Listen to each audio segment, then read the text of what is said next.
So hello all my dearest students of South India. I hope you all are doing good. So here we have come up with our next video after the RTP super quick revision video. Now we are going to revise the 8 MTPs, 8 mock test papers for you all in full English along with Hindi also. For Hindi people, I have put a separate video. For South Indian, my dearest South Indian students, I am putting a separate English video altogether. So here we are going to cover 8 mock test papers, including the latest one, that is May 23 and November 23 one. Okay. So let us start without wasting any further time. Let's start with the mock test paper series 1 December 2021. The very first question over here is of a total income. We are supposed to compute total income as per the normal provision and the tax liability as per the normal provision. Ignore MAT, ignore 115B, etc. Okay. Now the assessee is a manufacturer and the assessee has earned a profit of 450 lakhs. You have to write down that profit in your P&L account and then add depreciation first of all. Now assessee has made some cash payments. Now if you make a cash payment on bank holiday, is it allowed? Not allowed, not allowed, not allowed. It is disallowed. It is disallowed on a bank holiday. Even if it is a bank holiday, public holiday, you cannot make a cash payment. You have to make the payment by account pay check, account pay draft, DCS or such other electronic mode. Second, if you make a payment for purchase of agriculture products, then it is allowed. Then it is allowed to make the payment in cash. Now, can you make the cash payment if it is demanded by the supplier? Not allowed, not allowed, not allowed. Can you make the cash payment to a transporter? Yes, you can make cash payment to a transporter up to 35,000 in a day. So in this case, it will be allowed. In this case, in 40,000 case, it will not be allowed. In 70,000 case, also it will not be allowed. So because for transport, for others, for normal people, the limit is 10,000. But for transporter, the limit is what? 35,000. Up to 35,000, you can make the payment in cash. Next one is, can you claim the deduction of scientific research in-house? Yes, you can claim the revenue expenditure under section 35(2)(ab). There is no harm in that. Okay. The next one is important one. You have received some dividend from foreign company. So you have to reduce this much dividend from your PGBP and you have to show that dividend under what? Under income from other source. Am I going to get this deduction of expenses? No, no, no. Only one expense is allowed against the dividend. That is interest expense. That too, if it is up to 20% of your gross dividend. It cannot be more than 20% of gross dividend. So this is not an interest expense. Therefore, this expenditure will be disallowed. It will not be allowed as a deduction in IFOs. Add back in PGBP. The next question is, you have made some payment of professional charges and in that professional charges, you have shown GST separately and on GST portion, you have not deducted TDS. So there is nothing wrong that you have done. On GST portion, TDS is never deducted and therefore you have not done anything wrong. Nothing will be disallowed over here. On GST portion, you have not deducted the TDS now. So in case of payment is made and if the payment in the invoice, if the GST is mentioned separately, there is no need to deduct GST. There is no need to deduct TDS on the GST portion. So you have done absolutely correct. There is nothing wrong. Now you are purchasing some good from your related party and you are making excess payment of 5 lakh rupees. So you have to add it back. Why related party? You are purchasing from a company in which the directors have substantial interest. So if there is a company in which your directors have substantial interest, then that company will also be considered to be your related party. You cannot make excess payment to them. Next, you are making some employer contribution. So employer contribution to PF can be paid till the due date of filing of return. This we have seen earlier also in RTP video. So you have made the payment before the due date of filing of return. This will be allowed. Secondly, employees contribution can be made as a payment up to 15th of the following month, that is before the due date of the specified fund, and you have made that payment also on time, so it will be allowed. That both the deductions will be allowed because employer payment is made before the due date and employees payment is made before the 15th of the following month. Next one, you have made some payment to electoral trust by cash. Now this will be disallowed in PGBP and it will not be allowed in chapter 6 also, because in 80 GGB, if you want a deduction, the deduction has to be made in payment should be made by other than cash. If you make the payment by cash, then it is not allowed in 80 GGB. Now this one which is made as a payment to political party, it will be disallowed in PGBP, but it will be allowed in chapter 6 80 GGB because this one is made in what? Check, not in cash. Then there is some normal depreciation which you can claim. Now there is some second-hand machinery which you have purchased over here for 50 lakhs. On this second-hand machinery, you have purchased, unfortunately, this second-hand machinery by bearer check, not allowed. If you are purchasing any asset and if you are making a payment of more than 10,000 rupees in a day to a person, then it has to be made by account pay check, account pay draft, ECS and such as electronic mode. You cannot make the payment by bearer check or cash or by any other mode other than these 4 modes. If you do so, you are not going to get the depreciation. The question of additional depreciation does not arise only. Additional depreciation anyways is not allowed because it is a second-hand plant and machinery. Even normal depreciation will not be allowed because the payment is made in what? Bearer check. Bearer check is not accepted. Next one, you have recovered some bad debts. Out of 3 lakhs, you have recovered 1.5 lakhs. So 1.5 lakhs which you have recovered, you should have credited that bad debts to this P&L account. But unfortunately, you have credited that bad debts to reserve account. So add that to PGBP. It is chargeable as a PGBP income. And the tax rate of this assessee would be what? It will be 25% because the last year's turnover does not exceed how much? Does not exceed 400 crore. Therefore, the tax rate will come to how much? The tax rate will come to 25%. Will it be liable for surcharge? Yes. The surcharge will be at 7% because the income is more than 1 crore but not exceeding 10 crore. Therefore, the surcharge of 7% will be applicable to the assessee. You can check this over here. Okay. Now, coming to the next question. That next question is based on what? MAT. So you are supposed to compute the book profit over here and also the minimum alternate tax. So the net profit is 95 lakhs. And now the following other credits. The first credit is ATIA income. ATIA is subject to MAT. Therefore, do not adjust. Let it be part of book profit. Let it bear the burden of MAT. Next, dividend from Indian companies are subject to MAT. Let it be part of book profit. Next, agriculture income are not subject to MAT. Therefore, reduced from book profit. Next, depreciation you have to add back and then you have to reduce the depreciation other than revaluation. Now, how much is the depreciation on revaluation? Depreciation on revaluation is 1,90,000. Therefore, how much is other than revaluation? Other than revaluation will be 10 lakhs minus 1.9 lakhs. Therefore, other than revaluation would be 8.1 lakh. Therefore, what is the effect that you are going to give? Add 10 lakhs, which is debited to PNL, and then reduce other than revaluation depreciation. Other than revaluation is 8.1 lakh. So you have to reduce that. Okay. Penalty for infraction of law, do not add. In MAT, penalties and all are not added back. Interest on income tax is added back in MAT, but not penalty. Okay. But in normal provision, yes, it is added back. Provision for GST in MAT, whether the GST is provided or paid, it doesn't matter. In MAT, it doesn't matter. In normal provision, it matters. So do not add, do not add, do not add. Provision for doubtful debts, yes, add back that, because this is considered to be what? Provision for doubtful debts is added back in MAT because it is considered to be what? There is a particular term used in MAT. Provision for doubtful debts. Yes, that is diminution in the value of asset. This is considered to be diminution in the value of asset, so add back. Next, interest which is unpaid, doesn't matter. In MAT, 43B is not applicable. Do not add back, let it be part of MAT. Okay, let it be part of MAT. Do not add back, do not add back. Now, reserves of currency for foreign fluctuation. Yes, that has to be added back because any transfer to reserve has to be added back in MAT. After doing all these things, what are you supposed to do? You are supposed to compute the tax liability. Now, what is the tax liability of this assessee? The tax liability of this assessee will come to 15% MAT. Surcharge will not be applicable because the book profit is less than 1 crore. Therefore, no surcharge. 4% cess you will apply and you will get the minimum alternate tax. Okay. Now, the next question number 2B. Now, question number 2B is a simple question on DTAA. Very simple question. So, I will just address some important points which are there in this question. Otherwise, it's a routine question which I have said you while solving MTP also. Just do 1 or 2 DTAA questions. Most of them are same only. Now, the important points over here is the assessee is 60 years old. He is a citizen of India and he is resident. Now, be very careful. So he will be taking these two incomes, income from rifle shooting in country X, income from rifle shooting in country India. Then he will get the deduction of LIC 1,10,000 and PPF 1,50,000, but the total of these two cannot exceed how much? 1.5 lakhs, because both of them are covered in what? ATC. This is the first important thing that you have to keep it in your mind. The second important thing, he is making some payment of medical insurance premium for his father, whose age is 82 years. So we are assuming that his father is a resident. If we are assuming that his father is a resident, then we can get the deduction of entire 32 lakhs. Because if the parents are resident senior citizen, then you get an updated limit of 50,000 rupees as deduction under 80D. But if we assume that the father is a non-resident, then we can get a deduction of only up to 25,000 rupees. Apart from that, the question is very simple. You're not supposed to follow what? 115 BSc, compute tax as per the normal provisions of the income tax law. Okay. So this is what question number 2B is all about. Let's come to question number 3. Now this question number 3 is a very important question. This is a very favorite question of ICI. I don't know why they are asking this question again and again. Now what is this question? This question is on transfer pricing method, that is cost plus method. Now there is one company Infotech which is in India and there is one company Rida which is outside India. Both of them are associate entity because one entity holds 45% shares of the other entity. Therefore both of them are associate. Now what happens in cost plus method? In cost plus method, first of all, you are supposed to find out the cost, direct and indirect cost of the services and the goods which are provided to the associate enterprise, and therefore the direct and indirect cost of the services and the goods which are provided to the associate enterprise is 25 lakhs. Okay. Now you are supposed to compute the second step is the profit margin, GP margin of the services which are provided to uncontrolled transaction which are provided to unrelated party, and therefore the unrelated party over here is Mira Industry. To Mira Industry we are providing services, same services, similar services at 50% on cost. Now what are you supposed to do? You are supposed to adjust this GP. Now for that we need to find out the functional differences between both the transactions. Now when you are providing services to Rida, in return Rida is also providing you some services. Okay, and if Rida is also providing you some services, I am giving you some services, so I am doing one favor on you, but in return you are also doing some favor on me, so I should charge more profit or less profit? I should charge less profit because you are also giving in return something to me. Okay, suppose if I am teaching to you something, so I am taking 14,000, but in return you are also teaching something to me, so I should not take 14,000, I should take 10,000, 12,000, 8,000, lesser amount, because you are also teaching something to me for free. So this is what it is happening in point number 1. Rida is giving technical support which may be valued at 10% of normal GP. Now normal GP is 50%. What is 10% of 50%? 10% of 50% is 5%. So that much 5% you have to reduce from what? From your GP margin of 50%. Okay. Similarly, when you are providing services to Rida, Rida is giving you some discount. You are giving some discount to Rida. So if you are giving some discount to Rida, the profit margin has to be lower. So in that case, how much lower? It is 15% of normal GP. If it is 15% of normal GP, it will come to 7.5%. The normal GP is 50%. 50%, 15% of 50% comes to 7.5%. So that much has to be reduced from here. Okay, from 50%. Then you are giving a credit of 90 days to Rida. If you are giving credit of 90 days to Rida, you are not giving that credit to Mira. If you are giving that credit to your associate enterprise and not to others.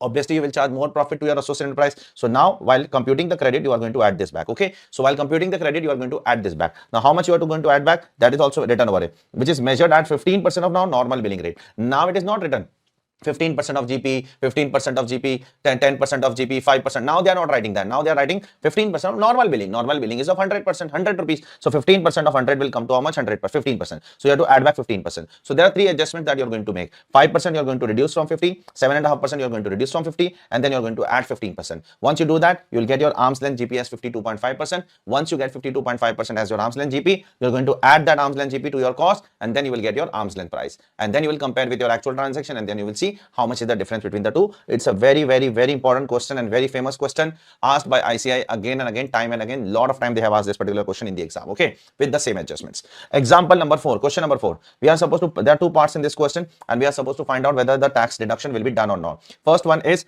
there is a commission agent. There is a commission agent, there is a consignee who is retaining his commission. Am I supposed to deduct TDS on retention of commission? Yes. 194H very clearly says that the TDS provisions will be applicable even on retention of commission. Suppose if I tell the consignee that sell goods on my behalf for 1,50,000 and then give me 1,30,000, 20,000 you can keep as your commission. So if he is retaining his commission, I am not paying him commission, he is retaining himself. On that also TDS is applicable under the income tax law. Okay. Next. If I am giving a contract to some person, okay, suppose if I am giving a contract to you, and if I am giving a contract to you and I am telling you, design, make a product for me, you will definitely ask me, who will give the material? I said, I will give you the material. So if I am giving you the material and you are making the product for me, then you are doing a service for me. And if you are doing a service for me, I am supposed to deduct the TDS. And if I am supposed to deduct the TDS, the question will be on how much amount I will deduct the TDS.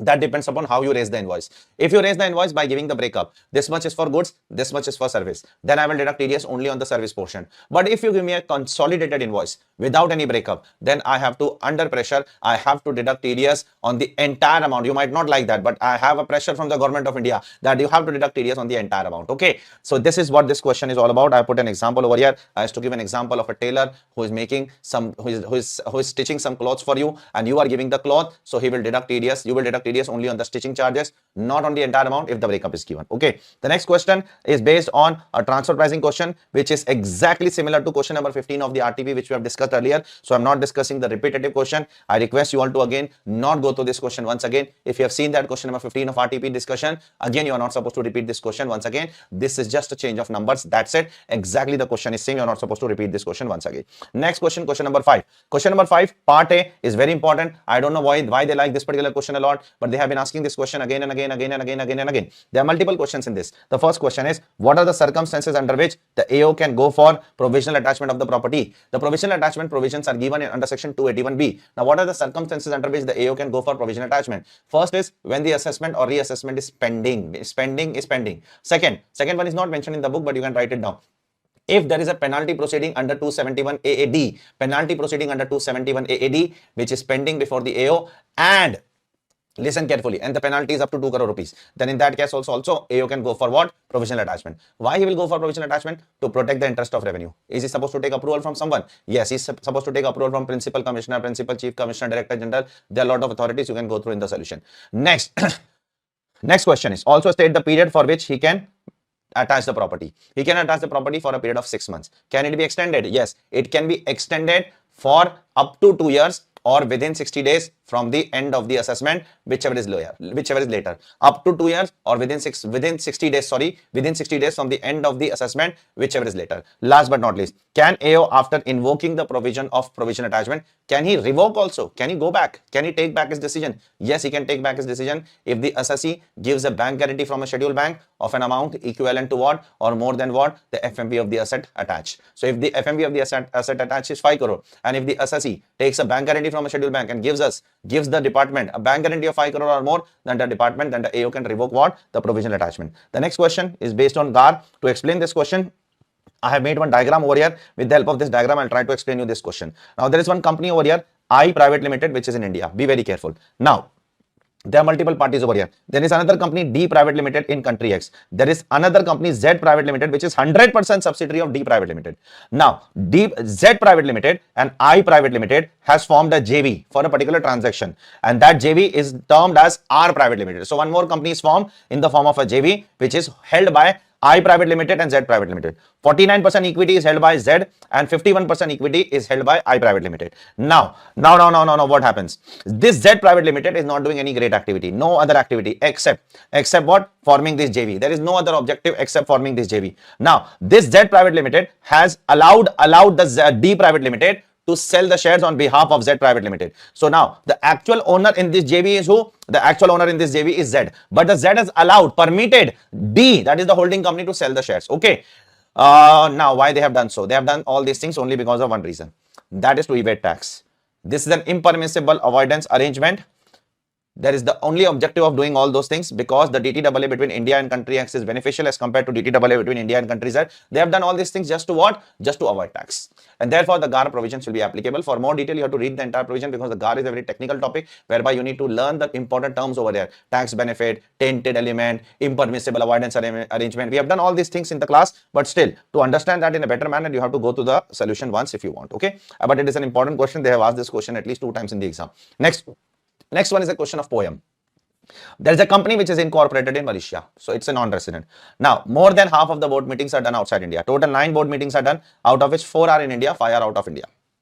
Now, we need to find out the residential status of this company. So if the company satisfies the ABOI test, and board meetings more than half are outside India, then the company is non-resident, otherwise the company is resident. In ABOI test, what is the first condition? The passive income should be less than equal to 50% of total income. Now, what comes in passive income? What comes in passive income is very clear. Income where purchase is from associate enterprise and both sale is also from associate enterprise, purchasing from associate enterprise and selling from associate enterprise, that is a passive income. So the first 2 incomes are not passive income because in that case, you are either purchasing or either selling. You are not doing both. You are supposed to do both. Purchase from associate, sell from associate. Then only it is a what? It is considered to be a passive income. So only passive income is this 5 crore, 5 lakhs, whatever it is, 5 crore and 10 crore. Now, apart from that, what is other passive income? Interest is passive, dividend is passive, rent is passive, royalty is passive, capital gain is passive. So these incomes are also passive. So if I take the total of passive income, it comes to 50 crores. And if I take the total of total income will include what? Will include this and this. This is the total income. So that will come to 50 divided by 110, 45.45%. So it is less than equal to 50%. Therefore, condition number 1 is fulfilled.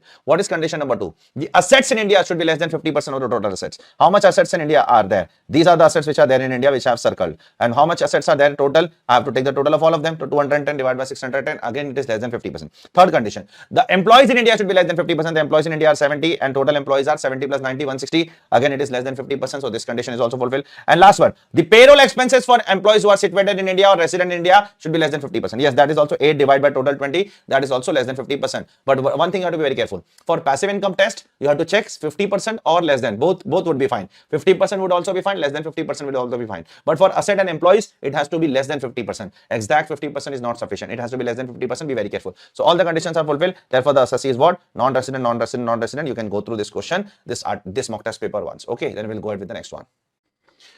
So let's move on to the next mock test paper, that is mock test paper 2 December 2021. In this question, we are supposed to only compute the PGBP income. That's it. Nothing else has to be computed. Do not follow 115 BAA. Do not follow the MAT provision. Ignore all those things. Okay, the very first thing is manufacturing assessee is there. So additional depreciation might come over here. 560 lakh is the profit. Add the accounting depreciation has to be added back. The next adjustment is you are receiving some benefit or concession from Uttar Pradesh government. So that will be taxable as income under section 224(18). Any benefit, any perquisite, any subsidy, grant, reimbursement, concession from central government, state government, body, agency, it is considered to be income. So let it be part of PGBP income. You are making some payment of scientific laboratory to national laboratory. So that will be allowed as deduction under section 35(2)AA. Okay. The next one we have done earlier. You are selling some goods to, you are selling some land to what? You are selling some land to your entity, which is what? 100% subsidiary. So if you are selling some land to a 100% subsidiary, then that is exempt, provided the recipient is what? Is an Indian company. If the recipient is an Indian company, it is exempt and exempt. Okay. So what you will do in this case, reduce from PGBP and then write a note that it is exempt under capital gains. Next one is you are making some transport payment to transporter on which generally TDS under 194C will be applicable, but here no TDS will be applicable. Why? Because the transporter is giving a declaration that he is following 44AE and he is also giving PAN. So if the transporter is giving a declaration that he is following 44AE, it means he does not own more than 10 trucks. So do you remember that there is a relaxation under 194C that if the transporter does not own more than trucks, and he gives a declaration that he does not own more than 10 trucks, and if he gives a PAN, then there is no need to deduct TDS under 194C. Therefore, this is relaxed. Okay. Next one is you are purchasing some second-hand plant and machinery on which you have taken a loan and you have paid an interest of 15 lakh rupees. But out of that, 5 lakh rupees is interest, is pre-use interest. It means it was an interest for the period when the asset was not put to use. So on 5 lakh rupees, you are not going to get that PGBP deduction. So add back 5 lakh rupees, and that 5 lakh rupees should be added to the machinery cost, and you will get 15% depreciation on that 5 lakh rupees. Okay, because that is before the asset was put to use. So that interest will not be go to PNL. It will not be considered as a revenue expense. That has to be added to the cost of the asset. So add that to the cost of asset, and then what?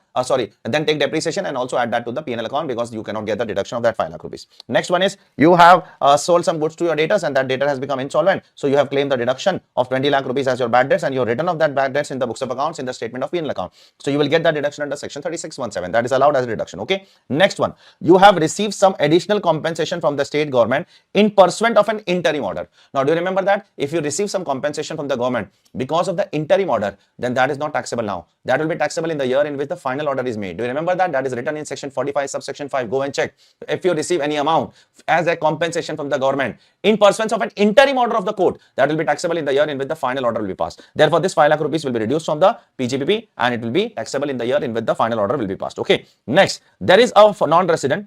There is a non-resident fast tax INC who does not have a P in India, and that non-resident is giving some online advertisement service to us. Do you remember that? This is a classic case of what? Equalization levy, and you are making a payment of more than 1 lakh rupees to that particular non-resident. So it's a case of equalization levy. You should have deducted equalization levy. You have not deducted equalization levy. Therefore, this expenditure of 5 lakh rupees will be disallowed, disallowed, disallowed. Next, you have paid some fees to consultant on expert opinion of new business setup. So if you are setting up some new business, it's a capital expenditure. So therefore, that capital expenditure will not be allowed as a deduction under the income tax law. Next one is very simple. As per the income tax rules, take the depreciation. Next one, you have issued some debentures on discount. How much discount? 3% discount. Now that discount is your cost. That will be allowed as deduction to you over the life of the debenture. Therefore, what will be the total discount? 1500 lakhs is the value of debenture. 3% of that will come to 45 lakhs, and that will be allowed over a period of 5 years. So in 5 years, you are going to get deduction of what? 9 lakhs each every year for the next 5 years. Next, you have purchased some cotton from your supplier in the month of March. The bill is of also March, but you failed to record that particular transaction in the month of March. You are failing to record a transaction, you are failing to record a purchase in the month of March,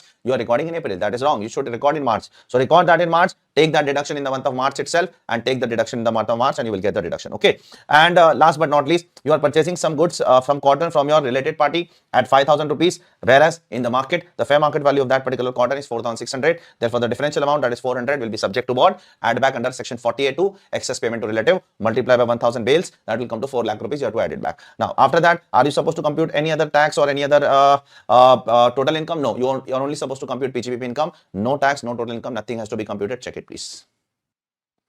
Now, the next question is again a very important question, which is based on section 4713B. What happens in 4713B? A private company or an unlisted company is getting succeeded or getting converted into an LLP. Then what will happen? What will happen in that case?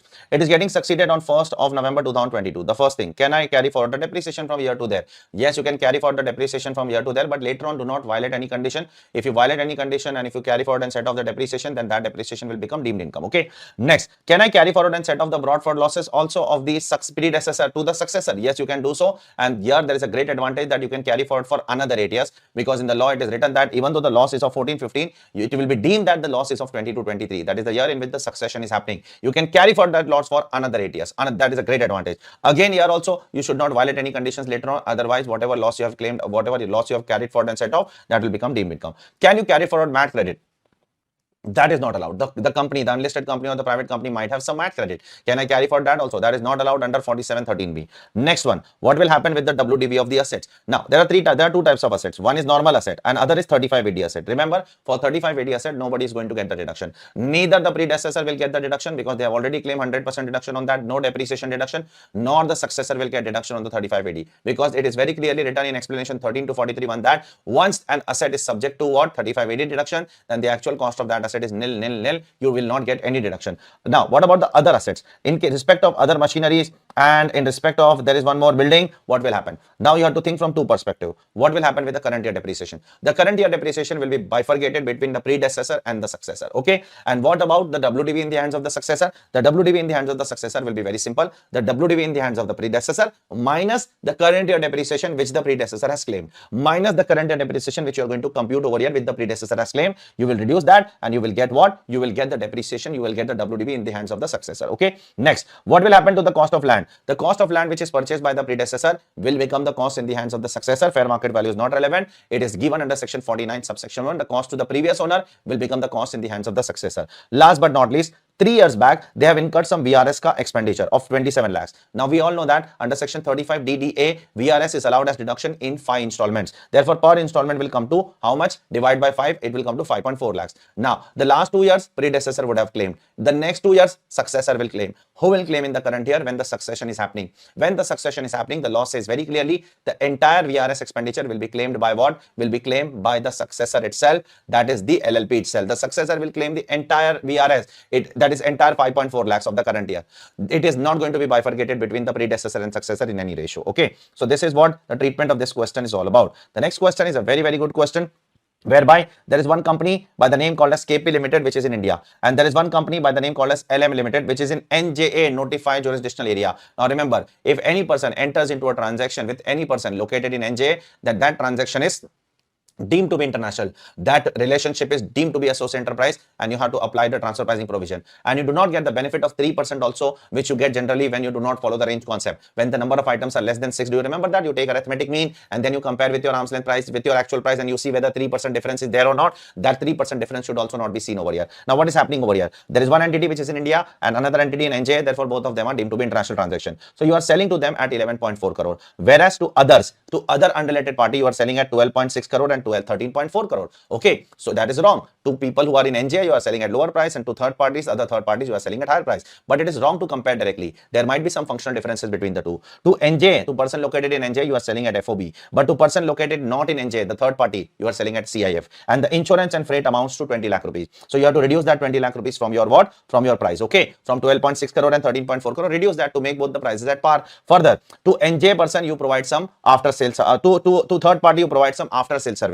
To NJ person, you do not provide after sales service. You can see you provide after sales service of 12 lakhs to all customers except that the person who is located in NJ. So that much also you have to reduce. After that, you will get 2 arm's length price. But if there are more than 1 arm's length price, then you have to follow the range concept. But the range concept is applicable where you should have at least 6 arm's length price. If there are less than 6 arm's length price, that is 2, 3, 4, 5, then what to do? Then take the arithmetic average of these two, and the arithmetic average of these two comes to 12.58. And in normal case, you have to compare this 12.58 with your 11.4 price, and then you have to see at least there has to be a margin of 3%. If in normal cases, but in case of NJ, you are not supposed to compare that. Directly 12.58 will become your arm's length price. And the difference between the two will be added to your what? Arm's length adjustment will be added to your profit. Okay. The next question is a very, very simple question. There is an assessee who is withdrawing some 12 lakh rupees every month, and they have withdrawn therefore in all 12 into 12, 1 crore 44 lakhs. They regularly file the return. Therefore, their TDS will be deducted under 194N if they withdraw more than 1 crore rupees. So they are withdrawing 1.44. So on 44 lakhs, 2% TDS will be deducted. That is 88,000 TDS will be deducted by the bank. Okay. On this particular transaction. Next one is a very, very good question. For that, I have made one small example over here. There is a Swiss company over here, and Swiss company has some employees, and there is an Indian company over here, Twinkle, and Swiss company has seconded some employees to the Indian company. Seconded means they have given some employees to the Indian company. Now, the employee came to India on the very first day of the financial year, that is on 1st April 2022, and they remain in India for the entire year. So if a person remain in India for the entire year, then that person is by default what? Resident. Now, Twinkle is in India, and the employees were called to India for some work in India. So Twinkle paid them salary and deducted the TDS. Okay, because Twinkle is liable to deduct the TDS because the salary is accrued in India. Therefore, Twinkle has to deduct the TDS. The question is not that. The Twinkle also paid some more special allowances on behalf of Swiss INC. Twinkle also paid some special allowances on behalf of Swiss INC, and on that special allowance, Twinkle did not deduct the TDS. So whether the TDS should be deducted on that, the answer is yes. Because the employees are resident, their income will be taxable. Now, global income will be taxable. Therefore, they'll be liable to tax in India. Now, because they are liable to tax in India, you should have deducted the TDS. Now, if you have not deducted the TDS, but if the employees have themselves paid the tax, and if they have themselves filed the return, and if they themselves included that income in the return, then employer, that is Twinkle India, will not be considered to be what? An assessee in default. Do you remember that we have done this particular provision while doing the provisions of what? PGBP. So if I have not deducted the TDS, but the other person has included that income, paid the tax, and also filed the return, that is deemed that I have deducted, I have paid. In that case, a marginal rate of interest at the rate of 1% will be charged on me. Will there be a penalty also for non-deduction of tax? Yes. If you have not deducted, the other person has also not paid the tax, then you will also be liable for a penalty under section 271C equivalent to tax liable to be deducted. So this is what this question question is all about. The next question, question number 5. Pay attention, please. 5A is a very good question, very, very important question also. I don't know why this question is asked again and again by ICI, but ICI likes this question a lot. There is a proprietor who has not filed the return. Willfully, he has not filed the return. So if a person who is a proprietor other than company who has willfully not filed the return and the tax payable after reduction of TDS and advance tax is more than 10,000 rupees. If the tax payable after reduction of TDS advance tax is more than 10,000, other than company, for company there is no limit only. For other than company, that is for proprietor, there is a limit of 10,000. Then they are liable for what? Prosecution. So this person has not filed the return. So the AO has lost prosecution. And AO has found that his tax payable after TDS and advance tax is 1,40,000. So assessee filed an appeal. After filing an appeal, the liability reduced to 18,500. Still it is more than 10,000. Therefore, the order of the AO is correct. He is liable for what? Prosecution. Will your answer change if it is a company? Yes, definitely. In case of company, the limit of 10,000 is not applicable only. In case of company, the company will always be liable for prosecution. Obviously, company will not go in jail. Any official person, that is the chief executive officer or the MD or the other executive directors, will go to the jail. Okay. Next one, are we supposed to deduct TDS in the following cases? And if not, what are the penalty? Suppose you have made some payment to labor contractor under 194C, but you have not deducted the TDS. Now, what is the penalty? Penalty will be liable under 271C by joint commissioner. How much penalty? What is the penalty for non-deduction of TDS? Non-deduction of TDS, the penalty will be imposed under 271C. It will be imposed by joint commissioner. It will be equal to TDS. And if you do not deduct the TDS, the expenditure will also be disallowed to the extent of 30%. Okay, that we all know. Next, there is an hotel to whom the income tax officer has been asking some information of all the tourists who have made a payment of hotel bill of more than 10,000. Okay, so they are asking some information, but the hotel is not giving that information. They have been asking. The constant reminder has been given. Various reminders have been given to them, but they are not answering. So the department can impose penalty. Yes, 500 rupees per day penalty can be imposed on them in such circumstances. Okay, now the next question is, there is an Indian company AX Limited. Now that Indian company is taking some online advertisement services from a foreign company under two circumstances. One is, one company is a company who does not have a P in India. That is, J does not have a P in India. So there is a non-resident outside India, J, who does not have a P in India, and that non-resident is giving some online advertisement service. It's a classic case of equalization levy. The Indian company is liable to deduct equalization levy at the rate of 6% as per Finance Act 2016 and as per Section 165, and that income will be exempt in the hands of the non-resident. In second case, Mr. M is also giving us online advertisement service, but Mr. M has a P in India. So if Mr. M has a P in India, in that case, Mr. M is liable for income tax. Equalization levy is not applicable in that case. You are supposed to deduct TDS under 195, 40% tax will be applicable on Mr. M. Check it, please. This is what this question is all about. Okay. And one last question over here in this MTP, that is, there is one stockbroker who has defaulted some tax. Okay, so the stockbroker has defaulted some tax. His assessment might have been done and he has defaulted some tax. So what assessing officer did you know? He attached his membership card. Do you know that the stockbrokers get membership card from the stock exchange? So he attached his membership card. And he said that I will attach your membership card and sell it. The assessee said that it is non-transferable. It is an asset which is non-transferable. You cannot transfer that to anyone. And even the even the Gujarat High Court, even the Supreme Court held that such transactions are not subject to what? It's not transferable. Therefore, it will not be subject to what? Attachment. You cannot attach such particular things which are not transferable. This is not transferable as per the Bombay Stock Exchange laws, as per the National Stock Exchange laws, and therefore you are not liable to attach such kind of assets in your hands. Check it, please. So let's move on to the next MTP. The very first question over here is based on your total income and your tax liability, and you are going to follow your 115 BAB. Very careful. This is a manufacturing assessee because 115 BAB is only applicable to manufacturing assessee, but you will not get additional depreciation and many other deductions. So the very first thing over here is the net profit, which is given over here. You can write down this over there, and then you will add back what? The depreciation. The next thing is you are purchasing some intangible assets. So intangible assets you are purchasing on 12th of December. So you have to add back this. You cannot debit the intangible asset to P&L. Intangible assets are subject to depreciation. So add back this to P&L, and then you can take 12.5% depreciation to 50% or 25% because the asset is used for less than 180 days. The next is you are paying some excess payment of 14 lakh rupees to your related party, so you can add back this excess payment to your PGBP. Okay.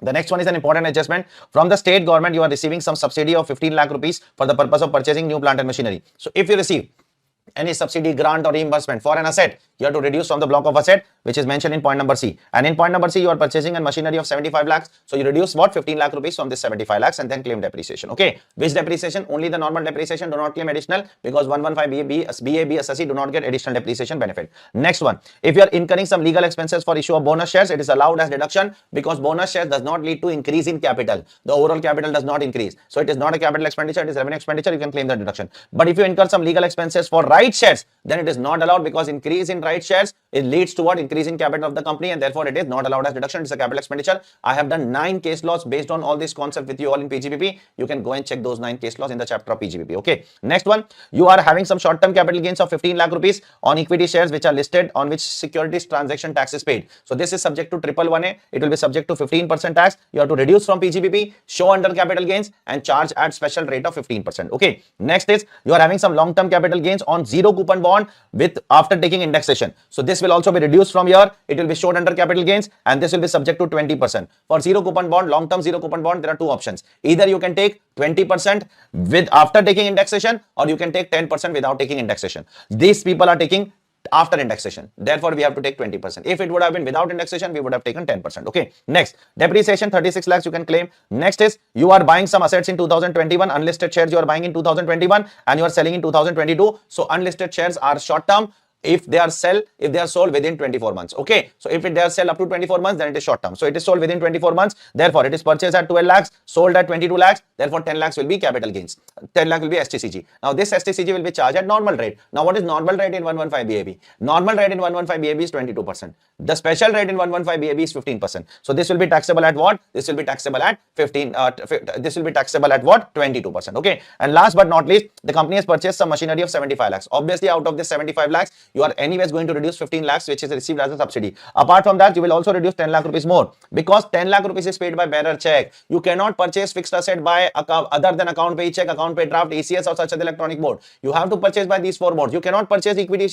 You cannot purchase what? You cannot purchase fixed assets, plant, machinery, building, furniture, etc. by paying by bearer check for more than 10,000 to a person in a day. Therefore, this 10,000 also has to be reduced. Therefore, 75 lakhs is the cost, minus 15 lakhs subsidy, minus 10 lakh. Therefore, the actual cost will come to 50 lakhs. You can take 10% depreciation, 15% depreciation on that, because the asset is used for what? More than 180 days. You cannot claim additional depreciation because the assessee is following what? 115 BAB. Then you will compute the tax over here. As I have told you, for business income, it will be 15%. For 111A, it will be 15%. For 112, long-term capital gains on indexation, on which indexation you have taken on zero coupon bond, it will be 20%, and the short-term capital gains on unlisted shares will be charged at normal rate, and the normal rate under 115 BAB is what? It is 22%. 10% surcharge is always imposed on 115 BAB. So you will impose that surcharge, and 4% health and education cess. Okay. Next question is based on TTAA.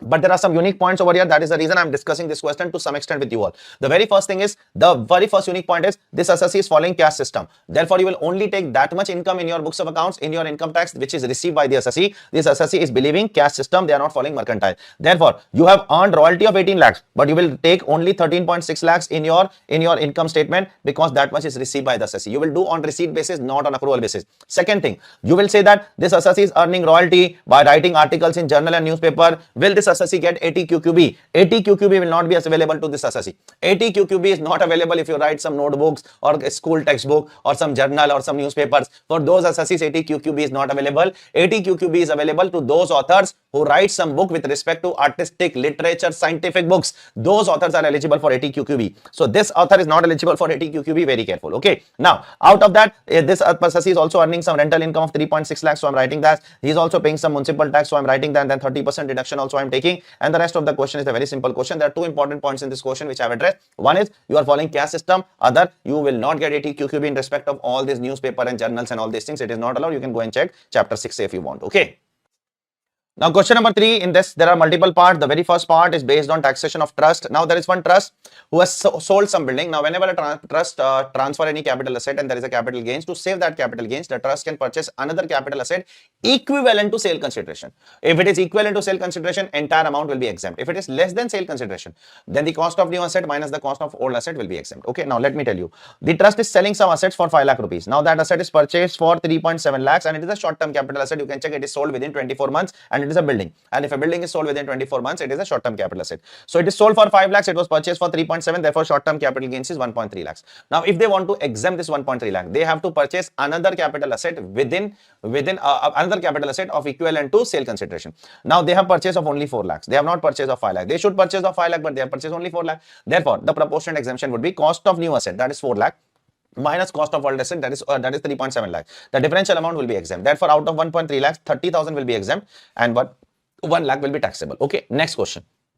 There is a trust which is partly religious and partly charitable, and they are receiving some anonymous donation. Now we have done a provision under 115 BSc that if the trust is partly religious and partly charitable, both is there, and there are two donation boxes, then the amount received in the charitable purpose will be subject to 115 BSc, 115 BBC, sorry, and the amount received in the religious purpose, that is in temple, etc., that will not be subject to what? 115 BBC. So you can check over here. The amount received in temple will not be subject to 115 BBC, but the amount received for the purpose of school, that is for charitable purpose, will be subject to 115 BBC. The next question is something which we have done in RTP also. There is an educational institution, along with that they are also running hospital, and if the total receipt from both is up to 5 crore rupees, their income is exempt. But if the total receipt is exceeding 5 crore rupees, then income cannot be exempt directly. Then they have to make an application to principal, commission, etc., take an approval. Only then their income will be exempt. This is what this question is all about. Okay.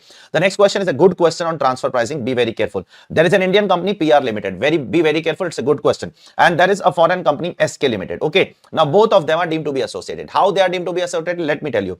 The Indian company has a total borrowing of 60 crore. Out of that, 9 crore is guaranteed by SK. So if I am an Indian company and you are a foreign company, and if I have a total loan of 60 crore, out of this 9 crore is guaranteed by you, is it 10% or not? 10% or more or not? Yes, it is. So if one entity guarantees 10% or more of the total borrowings of the other entity, both of them are deemed to be associated. Now be very careful. Now we are selling the goods to our associate enterprise at 2,200, whereas we are selling this particular thing to other people at 2,300. But it is not correct to compare both of them directly. Okay, to our associate enterprise, that is SK, we are selling at 2,200 at a lesser price, but to others, that is to third party, other dealers, we are selling at 2,300. It is not correct to compare directly. There is one functional difference between the two. That is what? Whereas SK, we to our associate enterprise we give a credit of 3 months, but to others we give a credit of only 1 month. So to others we give a credit of 1 month, to our associate enterprise we give a credit of 3 months. So if we are giving a credit of 2 months extra to our associate enterprise, will we not charge 2 months extra price from him? Obviously, if I am giving you 3 months credit and your friend 1 month credit, obviously I will charge more from you because I am giving more time for you to pay. There is something called as time value of money, opportunity loss. Therefore, I have to add back that extra to SK. Okay, how much extra? 2,300 is the base price, multiplied by 12%, multiply by 2, divide by 12. That will come to somewhere around 46 rupees. Therefore, 2,300 is the basic price which I am charging to third party. Okay, but for you I will be charging over and above that also now. Why, sir? Why over and above? Why over and above? Because to third party to I am giving only 1 month credit, to you to I am giving 3 months credit. So 2 months extra credit cost I am going to recover from you. So if I do that, that will come to 2,346, and that will come to the differential. My actual price is 2,200, and the differential amount will be subject to what? Will be subject to transfer pricing. Okay, it will be added back to your income statement. Then all those old same questions. What is the time limit for repatriation of such money? If the such primary adjustment is done by the assessee himself, if the primary adjustment is done suo motu by the assessee, what happens? It has to be brought back to India within 90 days from the due date of filing of return. If you do not bring back that money to India within 90 days, then two options are available in your life. What is option number one? The option number one is that you have to pay tax. You have to compute the interest, secondary adjustment. The second option is what? You have to pay one-time additional tax. That option is also there at 20.9664%. Okay, you can write both the options in the answer if you want. Question number 4. You are supposed to find out the TDS provisions, implication of the TDS provision, under which section TDS will be deducted, the rate, and assume that all the payees are residents. Okay. Now the very first thing is Mr. Suresh is an individual. His turnover of last year is more than 1 crore rupees, and he is making some payment of repair for residential house of 3 lakh rupees. Now listen carefully. I am Suresh. My last year turnover is more than 1 crore. Okay, and I am making some repair for residential house of 3 lakh rupees. Whether 194C will be applicable? No. 194C is not applicable for personal purpose. Then whether 194M will be applicable? No. 194M will be applicable if the payment is more than 50 lakh rupees. Otherwise, it is not applicable. Second thing, I am making a payment of 75,000 towards commission for Mr. Valish for business purpose. Whether 194H will be applicable? Yes. Because I am an individual, my last year turnover is more than 1 crore rupees, and I am making the payment for business purpose to Mr. Valish, and the payment of the commission is more than 15,000 rupees, therefore I am liable to deduct TDS at the rate of 5%. Okay. The next question is Mr. Rajesh. I am Mr. Rajesh. My last year turnover is 95 lakhs. Whether 194C will be applicable? No, because last year turnover is less than 1 crore. Whether 194M will be applicable? Yes, because now the aggregate payment for construction of residential house is exceeding 50 lakh rupees. Therefore, 194M will be applicable at what? At 5%. Check it, please. Okay. Now, the next question is something based on 194I. I am taking on lease from someone plant and machinery as well as building. Now we all know that the limit under 194I for deducting TDS is 2,40,000. But how to compute that limit? Individually, is it 2,40,000 for both or aggregate? It is aggregate 2,40,000 for both. So if the aggregate amount of payment for plant and machinery and building to one person is exceeding 2,40,000, you are supposed to deduct the TDS. And in case this question, it is exceeding 2,40,000 in aggregate. Okay. Individually, both of them are less than 240, but in aggregate, it is greater than 240. Therefore, deduct TDS. How much TDS? For plant and machinery, it is 2%, and for building, it is 10%. Check it, please. Now the next question is based on 94B disallowances. In 94B, we know that lower of the two is disallowed. How much interest in excess of 30% of EBITDA is disallowed? And point number two, amount of interest paid or payable to associate entity. So here there are two things which are given. There is a first year which is given financial year 21-22, and then they give financial year 22-23 to us. So now first of all, we will go in the order of the year. Okay, let's compute the EBITDA of first year. This is the profit. 557, add tax, add depreciation and interest. Do not add employee benefits because that is not added back in EBITDA. Okay. After I do that, I will get an EBITDA of how much? 1640. I will take 30% of that.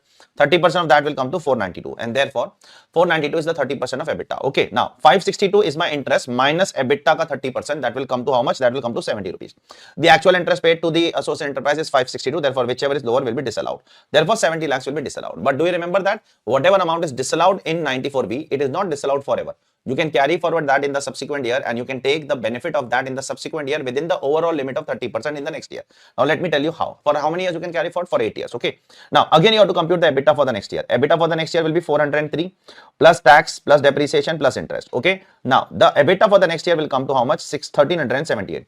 Again, you are going to take 30% of that. Up to 30% is allowed. It means 413.4 you can take the deduction in the current year. Out of that, how much is the current year interest? That is the second year interest. The second year interest is only 389. 389 you will fully get. Plus whatever is disallowed in the current last year, that can also be allowed to the extent of 413.4. So the difference between the two is how much? The difference between the two is 24.4.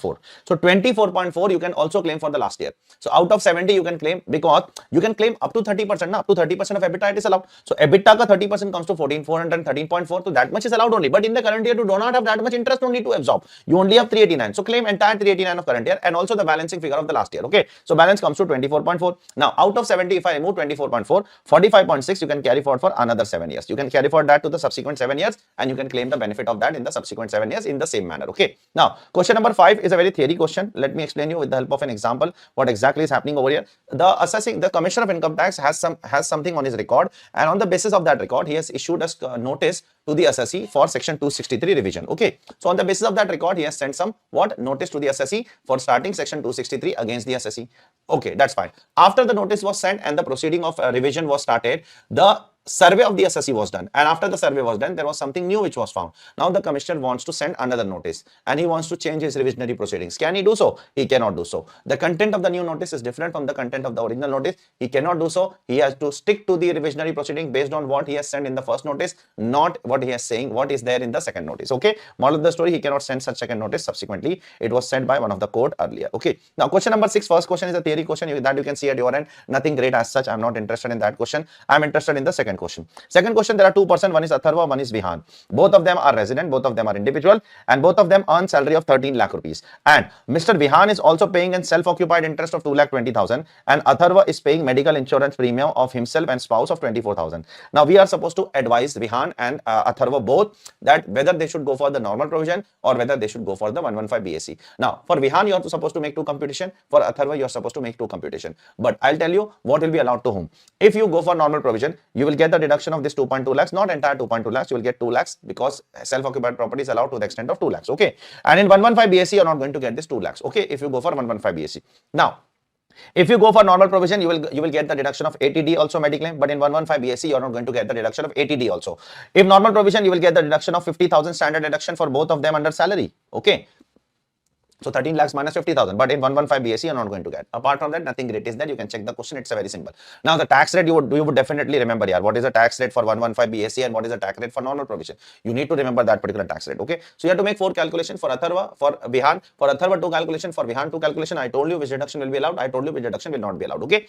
Now coming to the next question, which is based on what? Which is based on equalization levy of 2020, whereby an e-commerce operator is there whose turnover from India is 2 crore or more, and he is a non-resident and he does not have a P in India. If these 4 conditions are fulfilled, that there is an e-commerce operator who owns a website, okay, his turnover is 2 crore or more, and he is a non-resident and he does not have a P in India, then he will be liable to pay equalization levy at the rate of 2%, not 6%. Okay. So on how much amount? On all those amounts which are paid to in respect of services or goods which are sold to residents, or in respect of services or goods which are even sold to non-resident, but where they are using the IP address located in India. So the total total should come to 2 crore at least. If it is not 2 crore, then equalization levy will not be applicable. So in this case, the first case is 180 lakhs. This will be subject to equalization levy. First of all, you are supposed to compute whether 2 crore is crossing or not. And the second case is out of 80 lakhs, 38 lakhs will be subject to equalization levy. So 180 plus 38 will come to 2 crore. It is greater than 2 crore. Therefore, greater than or equal, both will be fine. Even if it is exactly 2 crore, equalization levy is applicable. This will be subject to 2%. Now they are saying that assume that this is not 38, this is only 14. Assume. So if this is only 14, then 180 plus 14 will be less than 2 crore. And in that case, equalization levy of 2020, that is 165A, will not be applicable, because the services which are provided to the residents in India and even to the non-residents in India in specified circumstance, taking together total should at least be 2 crore or more. Otherwise, equalization levy is not applicable to the assessee. Okay. So this is what this mock test paper is all about. Go through it once and then we'll move ahead with the next one. So now let's move on to the next mock test paper that is given over here. The question number 1 is based on what? Again, total income. We are supposed to compute what? We are supposed to compute the total income of the assessee. That's it, as per the normal provision. No 115 BAB, nothing, MAT, etc. All those things are not supposed to be followed. So the very first thing is the assessee is a production and marketing assessee. Additional depreciation might be applicable over here also. The net profit is 72 lakhs. Therefore, depreciation has to be added back. Next adjustment is you are making some short payment of advance tax. So you are supposed to pay interest under 234B. All the kind of interest under the income tax law which is levied under income tax law, it is disallowed, and disallowed. Okay. Now the third point, adjustment number 3 is there is some opening stock, there is some closing stock of the assessee in which they are including some interest and borrowing which are not meeting the criteria for recognition. It should not be part of opening stock and closing stock. And therefore, this opening stock and this closing stock has to be, this amount has to be reduced from the opening stock and closing stock. So how to reduce the amount from the opening stock? Add back 9,50,000. How to reduce the amount from the closing stock? Reduce 7 lakh. So you have to add back 9,50,000 to the opening stock, because in opening stock it is already there, it is on the debit side, so it has to be added back. And the closing stock, it is on the credit side, so it has to be reduced 7 lakhs. Okay. Now the next adjustment is you are making some payment of 41,000 in cash, out of which 22,000 is paid to producer of a dairy farming products. It is allowed. Rule 6DD says that if you are making some payment in cash to farmer for buying some dairy product, etc., it is allowed. You can make the payment in cash. There is no worry. 19,000 which you are paying for printing and stationery, that will not be allowed. Not be allowed. Next one is if you are making some payment of 3,50,000 for carrying out certain work of contractor and TDS is not deducted, then 30% of that expenditure will be disallowed in the current year. Next one is a new adjustment. You are transferring some carbon credit and you are incurring some expenses on transfer of carbon credit. Now this particular income is taxable as per 115 BBG at the rate of 10% without any deduction. Therefore, this 35,000 will be subject to tax, will be subject to addition. You have to add back that because expense is not allowed as deduction under 115 BBG. So in 115 BBG, you have to add this back, and there is some income of 115 BBG which is mentioned over here. You can see over here, and that income of 115 BBG will be part of what? Will be part of PGBP income. We will talk about that after some time. Okay. Now the next adjustment is a very routine adjustment. You are contributing to electoral trust, so add back that, and then you can take the deduction of that under what? Under chapter 6A. Okay.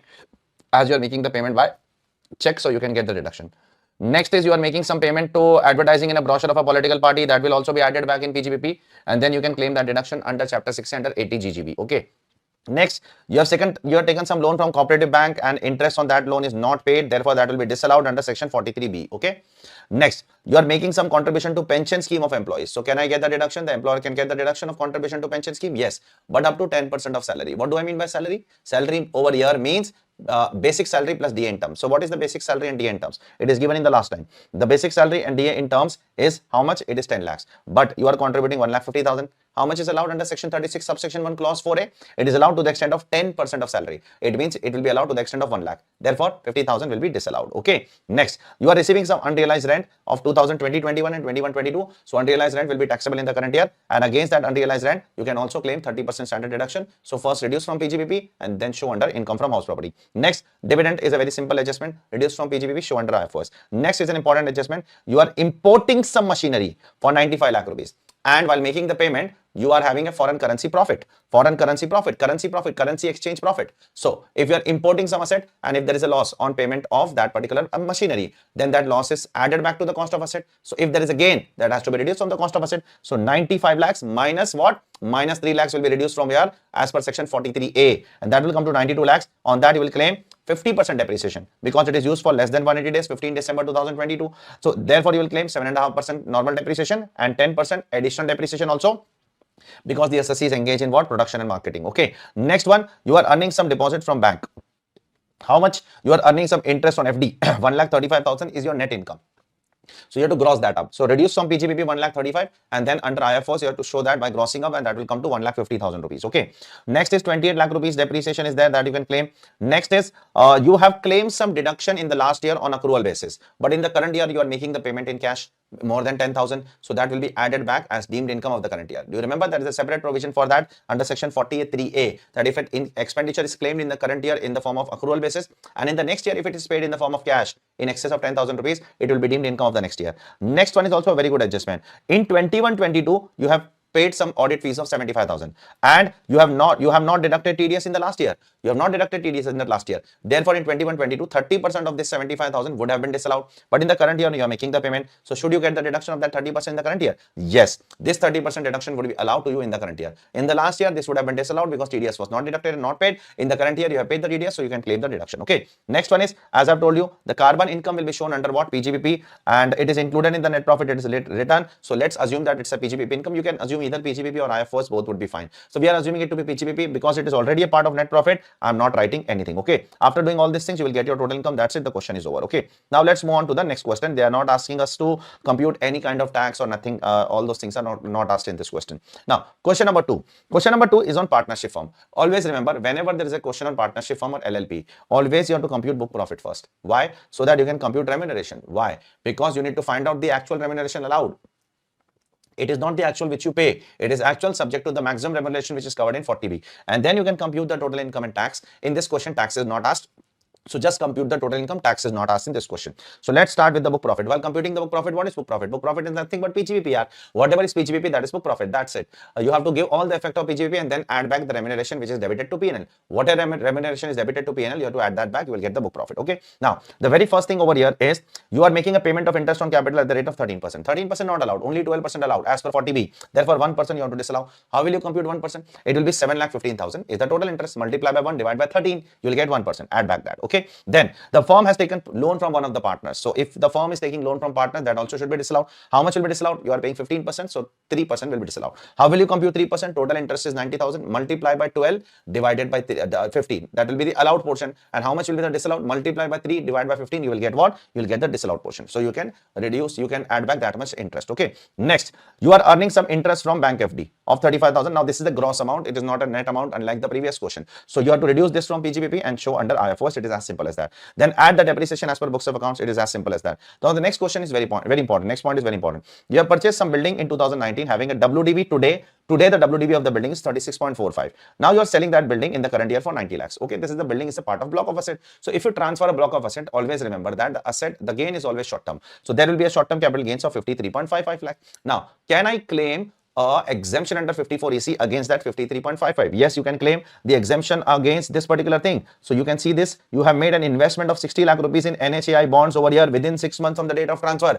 So to save this particular capital gain, you can invest up to 50 lakhs. You are investing more than 50 lakhs only. So you can claim 50 lakh rupees exemption under 54EC as per the Supreme Court judgment of Ace Builders. But you will say that, sir, in 54EC it is written that the asset should be long term to claim exemption under 54EC. Yes, it is correct. The asset should be long term. The gain should not be long term. The gain can be short term. The gain can be long term. It doesn't matter. The asset over here is long term only because it was purchased in 2019 and it is sold in 2020. The asset is long term only. The asset has to be long term. The gain can be short term, long term. It doesn't matter. Go and check the judgment of Ace Builders in the chapter of exemptions under section 54. Okay. Next one. You have 4 partners, out of which 2 partners are working partners. So they will be getting a salary of 20,000 per month, but that is the actual salary. You have to also compare the actual salary with the maximum remuneration which is allowable. That we'll talk about in a while. Okay. Next one. This is a very important point. The next one is also, as I've told you, if you have made an application for what SEZ approval and you have got the approval up to 31st March 2020, sorry. So if you have got the approval up to 31st March 2020, then you can commence the operation in 2021 also, and you can start the operation till 31st March 2021. So here the assessee got the operation, assessee got the approval till 31st March 2020 and it started the operation before 31st March 2021. Therefore, the assessee is eligible for 10AA deduction also. Now, how much deduction will be allowed to assessee? It's very simple. 7.5 lakhs is the profit of the assessee. Multiplied by export turnover is 40 lakhs. divide by total turnover is 120 lakhs. That will come to 2.5 lakhs. So assessee can claim 2.5 lakhs as deduction under what? Under chapter 6A. Okay. Next one. The assessee has some depreciation of 1400 to 14,000. So you can claim that depreciation under the income tax law. The next one is a very, very important adjustment. The assessee has purchased some motor car on 1/1/2020 and the WDV of that motor car today is 6,80,000. How much depreciation you are going to get that? You will get 30% depreciation on it. Why? Because if the motor car is purchased between 23rd of August 2019 to 31st March 2020 and it is put to use during that period, then that motor car is eligible for 15% extra depreciation. Do you remember that? Now this machine, this motor car was purchased exactly during that period. Therefore, this will be eligible for what? 30% depreciation. Very important adjustment. Mobile phone purchased in the current year in the month of November, October. Therefore, it was purchased on 11th of October. Therefore, this mobile phone will be subject to what? Will be subject to 7.5% depreciation. That is half because it is used for less than 180 days. Okay. So this is how you are going to compute the entire question. After that, you are just supposed to add back what? You are just supposed to compute what over here? You are supposed to compute the maximum remuneration over here, which is 90% of book profit, 60% of book profit, and then you will compute what? Your the total income, so on and so forth. In this question, the tax liability is not asked, so we are not getting into the tax liability. Okay. The next question number B, is very simple, which is based on DTAA question. It's a simple question. There are a few important points which I would like to tell over here. Is this question is telling us to compute tax as per 115 BAC. Now, if it is telling us to compute tax as per 115 BAC, we have to keep few things in mind. The very first thing is deposit and PPF will not be allowed as deduction in 115 BAC. Second thing, will we get the standard deduction against the income from salary? You will not get the deduction of standard deduction of 50,000 against income from salary. This is the second thing that you have to keep it in mind. Third thing, the assessee also has income from house property. Will the assessee get the deduction of LOP, municipal tax and 30% standard deduction? Yes. In 115 BAC, the interest of SOP is not allowed, but in LOP, nothing is disallowed. For 115 BAC assessee, entire computation in LOP is same as the normal provision. Okay. So rest of the things are very simple. You can go through the question at your end. It's a very, very straightforward question. Okay. Now, the next question is based on 44C. What is 44C? There is a non-resident outside India. That non-resident has a branch in India. Now, if that non-resident is incurring some head office expenses and attributing some head office expenses to the Indian branch, how much deduction will be allowed to the Indian branch? The deduction will be as follows as per 44C. How much? It is the actual amount attributed to the branch in India compared with 5% of adjusted total income, whichever is less. Now, what is adjusted total income? Adjusted total income is nothing but total income plus 5 items. Which 5 items? Add UAD, add brought forward losses, add only capital expenditure of family planning, add chapter 6A, and add the actual head office expenses debited to the P&L. So what all things I will add back? Will I add current year depreciation? No. Current year depreciation I did not say in the 5 items. Will I add unabsorbed depreciation? Yes. Will I add capital expenditure of family planning? Yes. Will I add scientific research current year expenditure? No. That I didn't say. I said capital expenditure of family planning. I did not say of scientific research. Will I add brought forward loss of previous year? Yes. That I said. Will I add chapter 6A? Yes. Will I add the head office expenses? Yes. After adding all those things, that will come to adjusted total income. Take 5% of that or actual head office expenses, whichever is lower will be disallowed. Balance will be allowed under the income tax law. So this is a very, very simple question. Okay. Now, next question number 4. Question number 4 says what? About TDS. There are two parts which talks about TDS implication. The first part says that there is an assessee which has withdrawn 68 lakhs first of all and then 58 lakhs from the bank account. Okay. So the total assessee has withdrawn 126 lakhs from the bank account. The assessee files the return regularly. So he's a regular filer of return. So for him, the threshold will be 1 crore rupees. So total he is withdrawing 1 crore 26 lakhs. So on 26 lakhs, 2% TDS will be deducted by bank, that is 52,000 will be deducted by bank in the form of TDS. Sir, this 68 lakhs will he not get exemption? No. That 68 lakhs is allowed as an exemption to whom? You know that? It is allowed as an exemption to commission agent who are registered commission agent under APMC market and they withdraw that money to buy agriculture products from the farmers. In that condition, there is a CBDT circular under 194N which says that there is no need to collect what? There is no need to deduct TDS. But this is not that case. This is a different case. Second, there is the non-resident who has purchased some bonds of Power Finance Corporation India and he is earning an interest of 98,000 rupees. Is the company liable to deduct TDS? Yes. Is it covered under 194 LB, 194 LC, 194 LD? No. It is not covered under these specific sections of interest. So if it is not covered in these three sections, the TDS will be deducted under 195 at the rate of what? At the rates in force. So it has to be deducted at rates in force. There is no other option. Next one is a very good question. Mark it down. It's an important question. I say I've been asking this question again and again. There is a person, Mr. Balveer, whose assessment is done on 25th of December and there is a tax liability of 115 lakhs. Now the department wants to recover that. Now it's very simple. Whatever belongs to Balveer, the department can recover that, and whatever can be clubbed in the hands of Balveer, that can also be recovered by the department. The simple rule is very simple. Whatever is belonging to Balveer, whatever is belonging to assessee, that can be recovered by the department, and whatever is can be clubbed in the hands of Balveer. That can also be recovered. Now, there are 5 things over here. First of all, Balveer has a bank deposits of 22 lakhs. Yes, that can be recovered by the department. Balveer has 27 lakhs receivable from the debtors. So, debtors can also be recovered by the CBDT. Do you know that garnish order? I have told you in recovery and collection that the department can send a garnish order to the debtor and they can recover the money from the debtor. Yes, they can recover the money from debtor. Then, he has gifted a land of 28 lakhs to his major son. Major son. So if a land is gifted to major son, that income is not clubbed. That asset is not clubbed. Therefore, the department cannot touch this item. The department cannot. That is major son's property. The department cannot recover the money from there. Next, he has given some diamond necklace to his daughter-in-law. So whatever diamond necklace you have given to daughter-in-law, that will be clubbed in the hands of father-in-law only. There is a clubbing provision for the same. Therefore, this can also be recovered. And last but not least, residential apartment is there in UK in the name of Balveer himself. That can also be recovered by the department. So these 5 things can be recovered by the department. Out of 5 things, these 4 things can be recovered. Only the property which is given to the major son, that cannot be recovered. If that property would have been given to a minor son, that could also be recovered by the department. Okay. Next question. Question number C talks about section 9, whether the following incomes deemed to accrue or arise in India. Now, there is a firm of solicitors in India and they have engaged a barrister from Australia to come to Madhya Pradesh High Court and practice on their behalf. So they have hired one High Court, they have hired some expert from Australia to come to Madhya Pradesh High Court, that is in India, and practice. Will he be liable for tax? Is his income liable to tax? Is his income accrued in India? The answer is yes. The CBDT yes said that the business connection not only includes business, it also includes profession. Therefore, this income is deemed to accrue or arise in India. Okay. The second question is what? There is a non-resident German company. That German company does not have a permanent establishment in India. Now, that German company is coming to India. For what? To give some technical services. Engineering fee is nothing but a technical services. Now, whether this will be covered under section 911? No, it will not be covered under 911 because for FTS, there is a separate section 917. In 917, it will be deemed to accrue or rise in India. Why?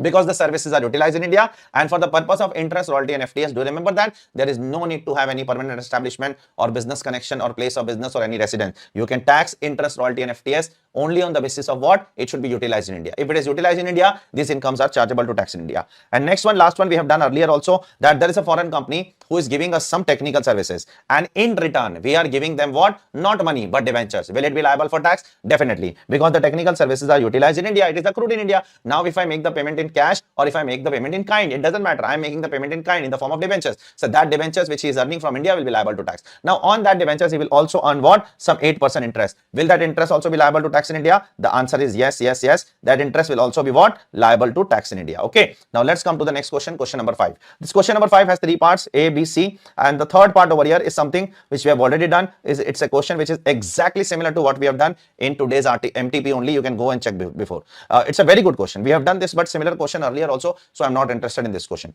I'm interested in question number 5, part A and part B. Part A, what does it say? Part A says that there is a partnership firm which is suffering some losses. Now, they want to discontinue. So, what is the tax implication? It's very simple. Whenever a partnership firm is dissolved, all the assessment, etc., will be done by the assessing officer as if it is not dissolved. And he will continue doing the assessment.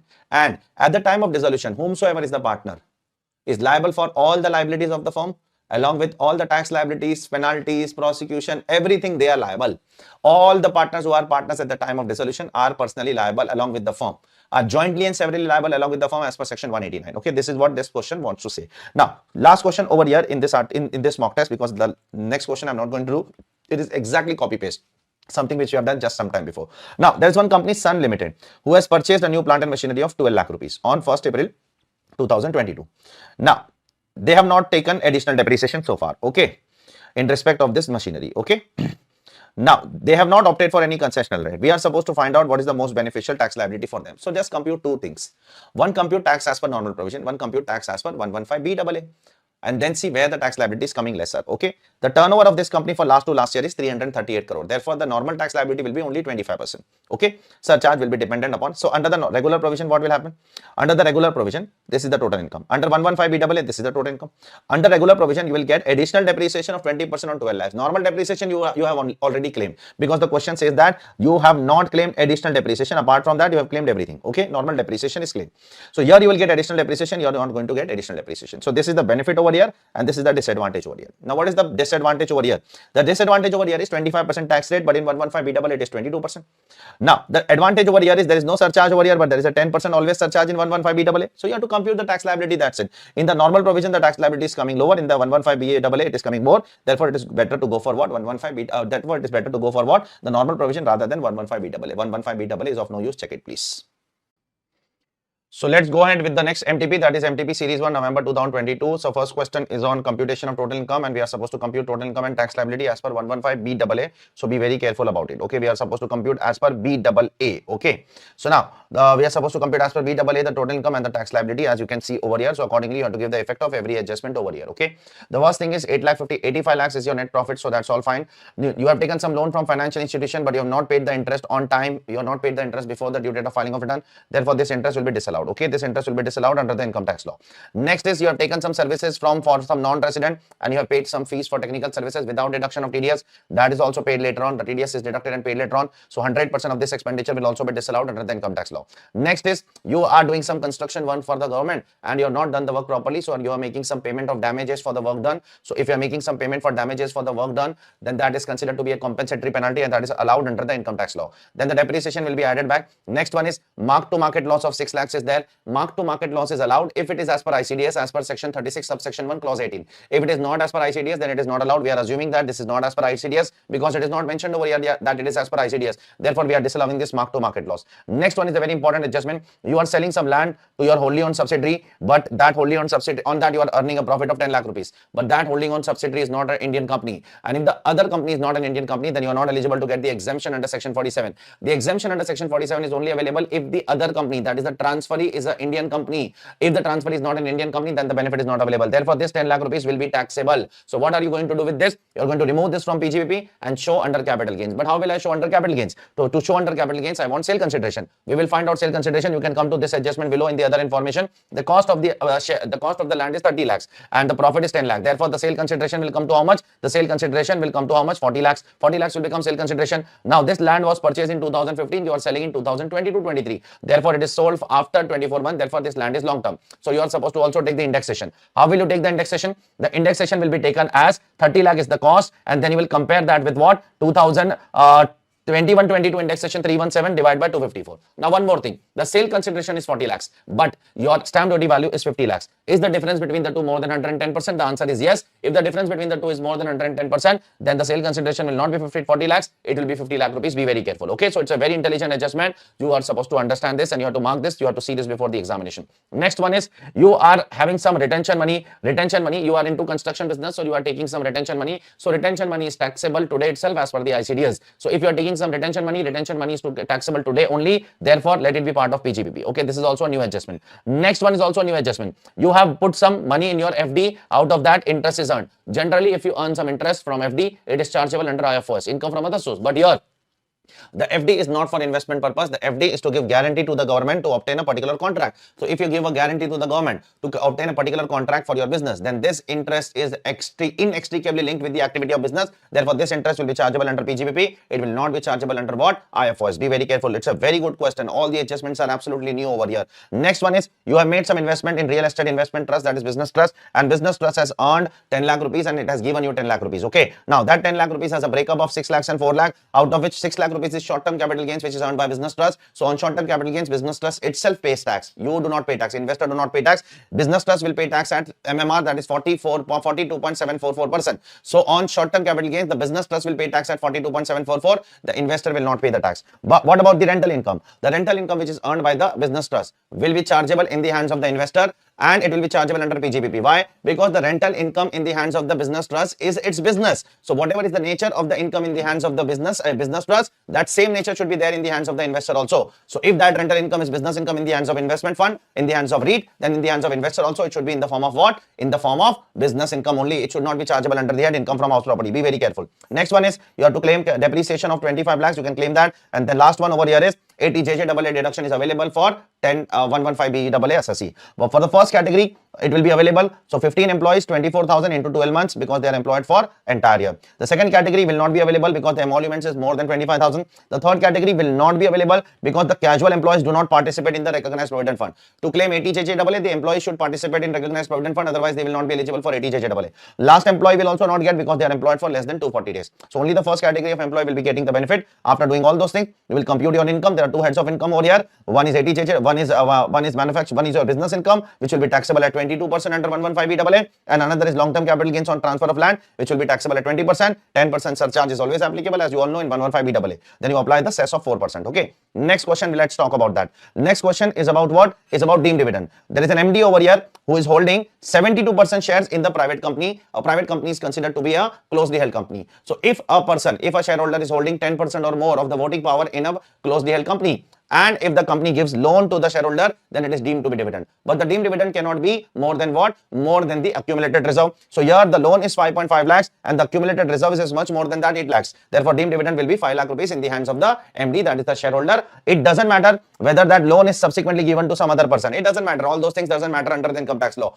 The MD has taken the loan. Now, whatever he has done with that loan, it doesn't matter whether he has given to someone and whether he has repaid also low. Even if he has repaid the loan, then also 222E will be applicable over here. You can check it over here. Okay. Now, the next question is exactly copy paste of what we have done earlier in question number 11 of the RTP. Now, there are a lot of questions which ICI is going to repeat in the subsequent MTPs. So we are So the question which is exactly similar, we are not going to repeat that. It doesn't make sense. We are doing this revision with an objective of revising a day before exam. So it doesn't make sense to revise the same question again and again. In fact, where the number is also same, name is also same, everything is same. So it doesn't make any sense. So we are not doing this question. I'm giving the reference that this is a question which we have already done either in MTP or RTP, as the case may be. Okay. Now, the next question is question number 3. In question number 3 also the first part and the second part, that is part A, we have already done earlier, and part B also we have done earlier. You can check it once if you want. It is exactly copy paste of what we have done earlier in RTP or MTP. Somewhere we have done, I have not put the reference over here, but we have definitely done both the questions definitely in RTP and MTP, that I am 100% sure. So I am not repeating those two questions. Okay. The second question is very, very important. I agree to that, but it doesn't make sense to repeat the question again and again on the day of exam. The syllabus will not be over like that. Next question, question number 4. We are supposed to find out the tax deduction which has to be made by the assessee. Now, this assessee is earning a salary of 7,30,000 rupees. Apart from that, the company is also giving him non-monetary perquisites of 1,20,000, and company has made a commitment that the tax on non-monetary perquisites will be paid by the company. The tax on salary will be paid by the employee, and the tax on non-monetary perquisite will be paid by the company. So company has to deduct TDS only on the salary, not on non-monetary perquisite, because on non-monetary perquisite, the tax will be paid by the company itself. So why the company will deduct TDS on that portion on which the company itself is going to pay the tax. Therefore, first of all, what we'll do, we'll compute the tax. Okay. And then we'll find out how much is the average rate, how to do sums in such cases. One more important thing is the assessee is following 115 BSc over here. So be very careful. First of all, the salary is 7,30,000. Okay. And 1,20,000 is non-monetary perquisite. Assessee is not going to get the standard deduction. Therefore, I am not taking a standard deduction. You compute tax on 8,50,000. Whatever tax will come on 8,50,000, that comes to 54,600. You divide that by total income. What is the total income? 8,50,000. You will get your average rate. Okay. Now you apply that average rate on two incomes. That is on non-monetary perquisite, apply average rate that will be paid by the company, and on other incomes, that is on other income, if you apply the average rate, or if you can directly do, this is the total tax minus the tax which will be paid by the company, the differential amount will be deducted by the company. It's as simple as that. You can check it once. Okay. Next one is based on section 194A, a very, very important provision under the chapter of TDS with respect to deduction of TDS by bank, etc. Generally, what happens? The bank computes interest on a daily basis. I have told you that for macro monitoring purpose. But do the bank credit also interest on a daily basis? No. Bank does not credit the interest on a daily basis. They only compute the interest on a daily basis. Therefore, here the bank is computing the interest on a daily basis and crediting to one common amount. They are not crediting to what? To the individual customer account. They are not crediting to the individual customer account. Therefore, whether the TDS should be deducted, the TDS should not be deducted in this case, and therefore 30% disallowance cannot be made by the assessing officer in this case. Okay. Next question is about what? Is about there is an e-commerce operator who is in Japan. E-commerce operator, just round the condition, e-commerce operator who is in Japan. It means that e-commerce operator is a non-resident. That e-commerce operator does not have what? Does not have a permanent establishment in India, and it is providing some online advertisement services to a person located in India, but the bill does not exceed 1 crore rupees, 1 lakh rupees per recipient. So be very careful. If a non-resident who is an e-commerce operator who is providing some online advertisement services to me and the payment does not exceed 1 lakh rupees, then in that case, the equalization levy of 2016 will not be applicable. Because for applicability of 2016 equalization levy, the online advertisement payment per year should exceed 1 lakh rupees, but it is not exceeding 1 lakh rupees. Then we have to check the 2020 equalization levy. Is 2020 equalization levy applicable? Yes, it is applicable. Why? Because the assessee is non-resident. He is an e-commerce operator. He does not have a P in India. His gross receipt from India is 2 crore or more. You can check it over here. It's 2.1 crore. And his individual payment is less than 1 lakh rupees. Therefore, the assessee is liable for deduction of payment of equalization levy. The e-commerce operator is liable to pay equalization levy at the rate of 2%. What is 2% of 2.1 crore? 2% of 2.1 crore will come to how much? It will come to 4,20,000 rupees. That is what the assessee is liable to pay. pay over here. Okay, so this is what this question is all about. Let's move on to the next question. The next question, question number 5A. 5A is a theory question. What is the theory in this? There is a search which is conducted in the premise of assessee on 30th of April 2022. We are supposed to explain, and there was some unexplained money, unexplained jewelry which was found in the premise of the assessee. We are supposed to examine and explain the penal provision in such case. The penal provision in such case is nothing but it is section 271 AAB, and we all know that what happens in 271 AAB. There are two terms which we are supposed to define. First, in 271 AAB. 271 AAB is applicable in case of search and seizure, and there are two terms which we have to define. First, specified previous year. Second, specified date. What is specified previous year? There are 2 points in that. First point, a previous year which is preceding the year of search, for which the due date of filing of return has not come and you have also not filed the return. That year can be called as a previous year. And what is the due date for that previous year? What is the specified date for that previous year? The specified date for that previous year will be the date mentioned in 148. The date mentioned in 148 will be considered to be the specified date for that previous year. What is the second specified previous year? Second specified previous year is the year of search. That is which year? 22-23. And what is the specified date for that previous year? Specified date for the year of search will be the due date under section 139. That is 31st October or 31st July or 30th November, whatever it is of the next year. So first of all, we are supposed to define these terms under section 271 AAB. 271 AAB can be imposed by AO also, and as per Finance Act 2022. It can also be imposed by the CIT appeal. So once we have defined that, now we are supposed to explain to the assessing officer before the search ends. So before the search end, if we are able to explain the assessing officer that this money, this jewelry belongs to specified previous year, we have to explain that in a statement under section 132 subsection 4 before the search ends that this belongs to the specified previous year, and you have to pay the tax, and you have to file the return, you have to pay the interest, and you have to file the return on or before the date of what? Specified date, whatever is the specified date. If you do that, you will be liable for a penalty of 30% of undisclosed income. If you are not able to do that, if you are not able to fulfill any of the condition which I said you just now, then you will be liable for 60% of undisclosed income as per section 271 AAB. Okay, now next question is also a very intelligent question. There are two persons over here, Mr. Sahil, Mr. Rahul, two friends are there. And to both of them, the department is what? Sending a notice under section 148 for income escaping assessment. So let's talk about Sahil first. In case of Sahil, the CBDT has got the information in their system, that is in SFT or in AIS, that 38 lakh rupees are escaped by Mr. Sahil. So in case of Mr. Sahil, CBDT cannot issue notice beyond 3 years from the end of the relevant assessment year. They can only issue notice for 3 years from the end of relevant assessment year. They cannot issue beyond 3 years. Why? Because the escaped income is not 50 lakhs or more. It is less than 50 lakhs. And in case of Mr. Sahil, CBDT has to also do an inquiry under 148A. And CBDT also has to give an opportunity to the assessee that while doing the inquiry under 148A. Second one is in case of Mr. Rahul. In case of Mr. Rahul, there is a search and seizure in the month of April.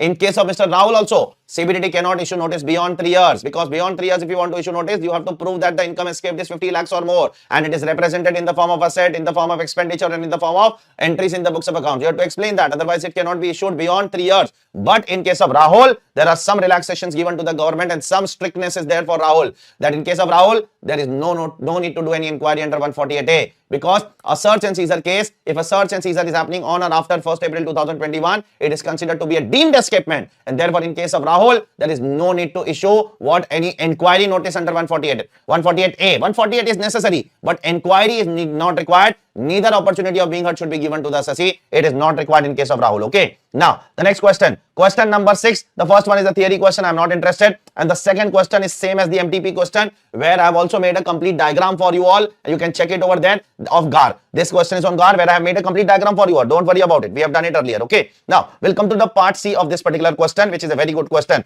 There is a foreign company, and foreign company is incorporated obviously outside India, and that foreign company is earning some incomes over here. The very first income which is earned by the foreign company is dividend of 8,50,000 on GDR, and GDRs are purchased in foreign currency. Therefore, these GDRs will be taxable at 115 AC at 10% without any deduction of any expenses. 10% deduction, a 10% tax rate under 115 AC. Now the second one, this foreign company is also earning some dividends from Indian companies. So if a foreign company or a non-resident is earning some dividend from Indian company, it is to be taxable at 20%, 20%, 20% under 115A. No deduction of any interest is also allowed. Generally, for dividend income, there is an interest deduction which is allowed up to 20% of gross dividend. That is also not allowed for what? Non-resident and foreign company. But the third one is very, very important. The third one, this foreign company is earning some royalty of 8,70,000. I am sorry to say it's not earning. It is receiving receiving some royalty of 8,70,000, 76,000, and there is no agreement, there is no approval by central government. Therefore, this cannot come in 115A. It will be taxed at 40%. One first important thing is that because their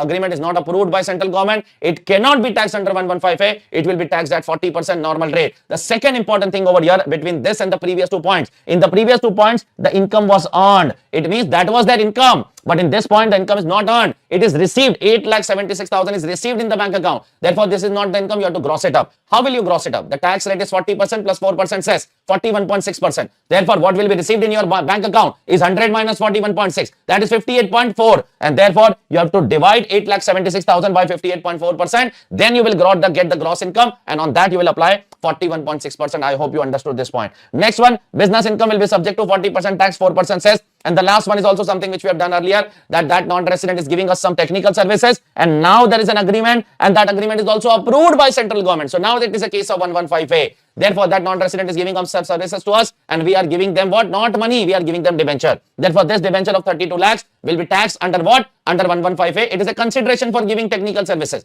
This 32 lakhs will be taxed at 10%. And as against this assessee is also earning 2,88,000 interest on that debenture now. That interest on debenture is not earned in Indian, it's not earned in foreign currency. Therefore, it cannot be taxed at 20% under 115A. You have to tax this interest on debenture at 40%, 40%, 40%. You can go through this. This is what this MTP is all about. So let's move on to the next MTP, that is MTP series 2 November 2022. The very first question in this particular MTP is exactly same as this question what we have done in question number 2 of December 2021 MTP. You can see that entire question is same, all the adjustments are same, all the numbers are also same, the tax liability is also same, everything is same. You can check it once if you want. So it doesn't make sense to waste time unnecessarily on this particular question. The next question, the tax liability is also same. You can check, sorry, the computation of income, the final total income is also same. You can check it once, okay. The next question number 2 is also same. It is copy paste. 2A is I am putting the references over here. I am just saying in the air. I am putting references over here. Question number 2A, MTP 1 December 2021. It is exactly same. All the taxes is same. All the adjustments are same. Book profit is same. Tax liability is also copy paste. You can check it once if you want. Okay. Now coming to the question number 2B. Now that is a different question. Now there is one company ABC Limited which holds 32% in alpha and alpha holds 75% in beta. So the question is whether ABC and beta are what? Are associate enterprise or not, and is the transfer pricing applicable between ABC and beta? Now we know that ABC and alpha are associate enterprise because both of them are having 26% shares. Okay, alpha and beta are also associate enterprise. They are also having 26% shares or more than 26%. It's in fact 75%. We are not interested in. We are interested in the relationship of ABC and beta. Now if alpha is having 75% shares of beta and ABC is having 32% shares of alpha, it means indirectly ABC is having 32% of 75%, right? ABC will have 32% of 75%. Okay, so we have to do 32% of 75% to compute the actual interest in that particular company, that is in beta. So 32% of 75%. If you have 75% in some entity and if I have 32% in your entity, then 32% of 75% is mine, na? Because you have 75% and I have 32% in your company. Therefore, I have to do 32% of 75%. If I do that, it will come to 24%. And the moment it comes to 24%, the transfer pricing provisions will not be applicable. Why? Because both of them are not associate enterprise. Check it, please. Now, the second question is a good question. This is also we have done earlier, but still we are going to do that once again because it's something which is repeating and it's very important and which goes out of the mind of the students again and again. There is a one company which is engaged in making some highway projects, etc. They have 2 units, one eligible for ATIA, another not eligible for ATIA. We all know that if one unit is eligible for ATIA, another is not eligible for ATIA, and if they do transaction in between, then it is liable for domestic transfer pricing, okay, under section 92BA. But domestic transfer pricing is applicable only if the aggregate transactions of domestic transaction exceeds 20 crore in the entire financial year. So here the aggregate transaction in the entire financial year does not exceed 20 crore rupees. Therefore, domestic transfer pricing is not applicable, even though the business is eligible, but the provision will not be applicable because it is within the threshold of the provisions. Okay. Now, the next one is also important. This is not repeated ever. Neither it has come earlier, nor it is going to come once again. Do you know that if one company is eligible for 115BAA, it means 15% tax rate, and another entity is not eligible for 115BAA, and if both of them do transaction in between, and if it is different from FMV, then the domestic transfer pricing shall be applicable.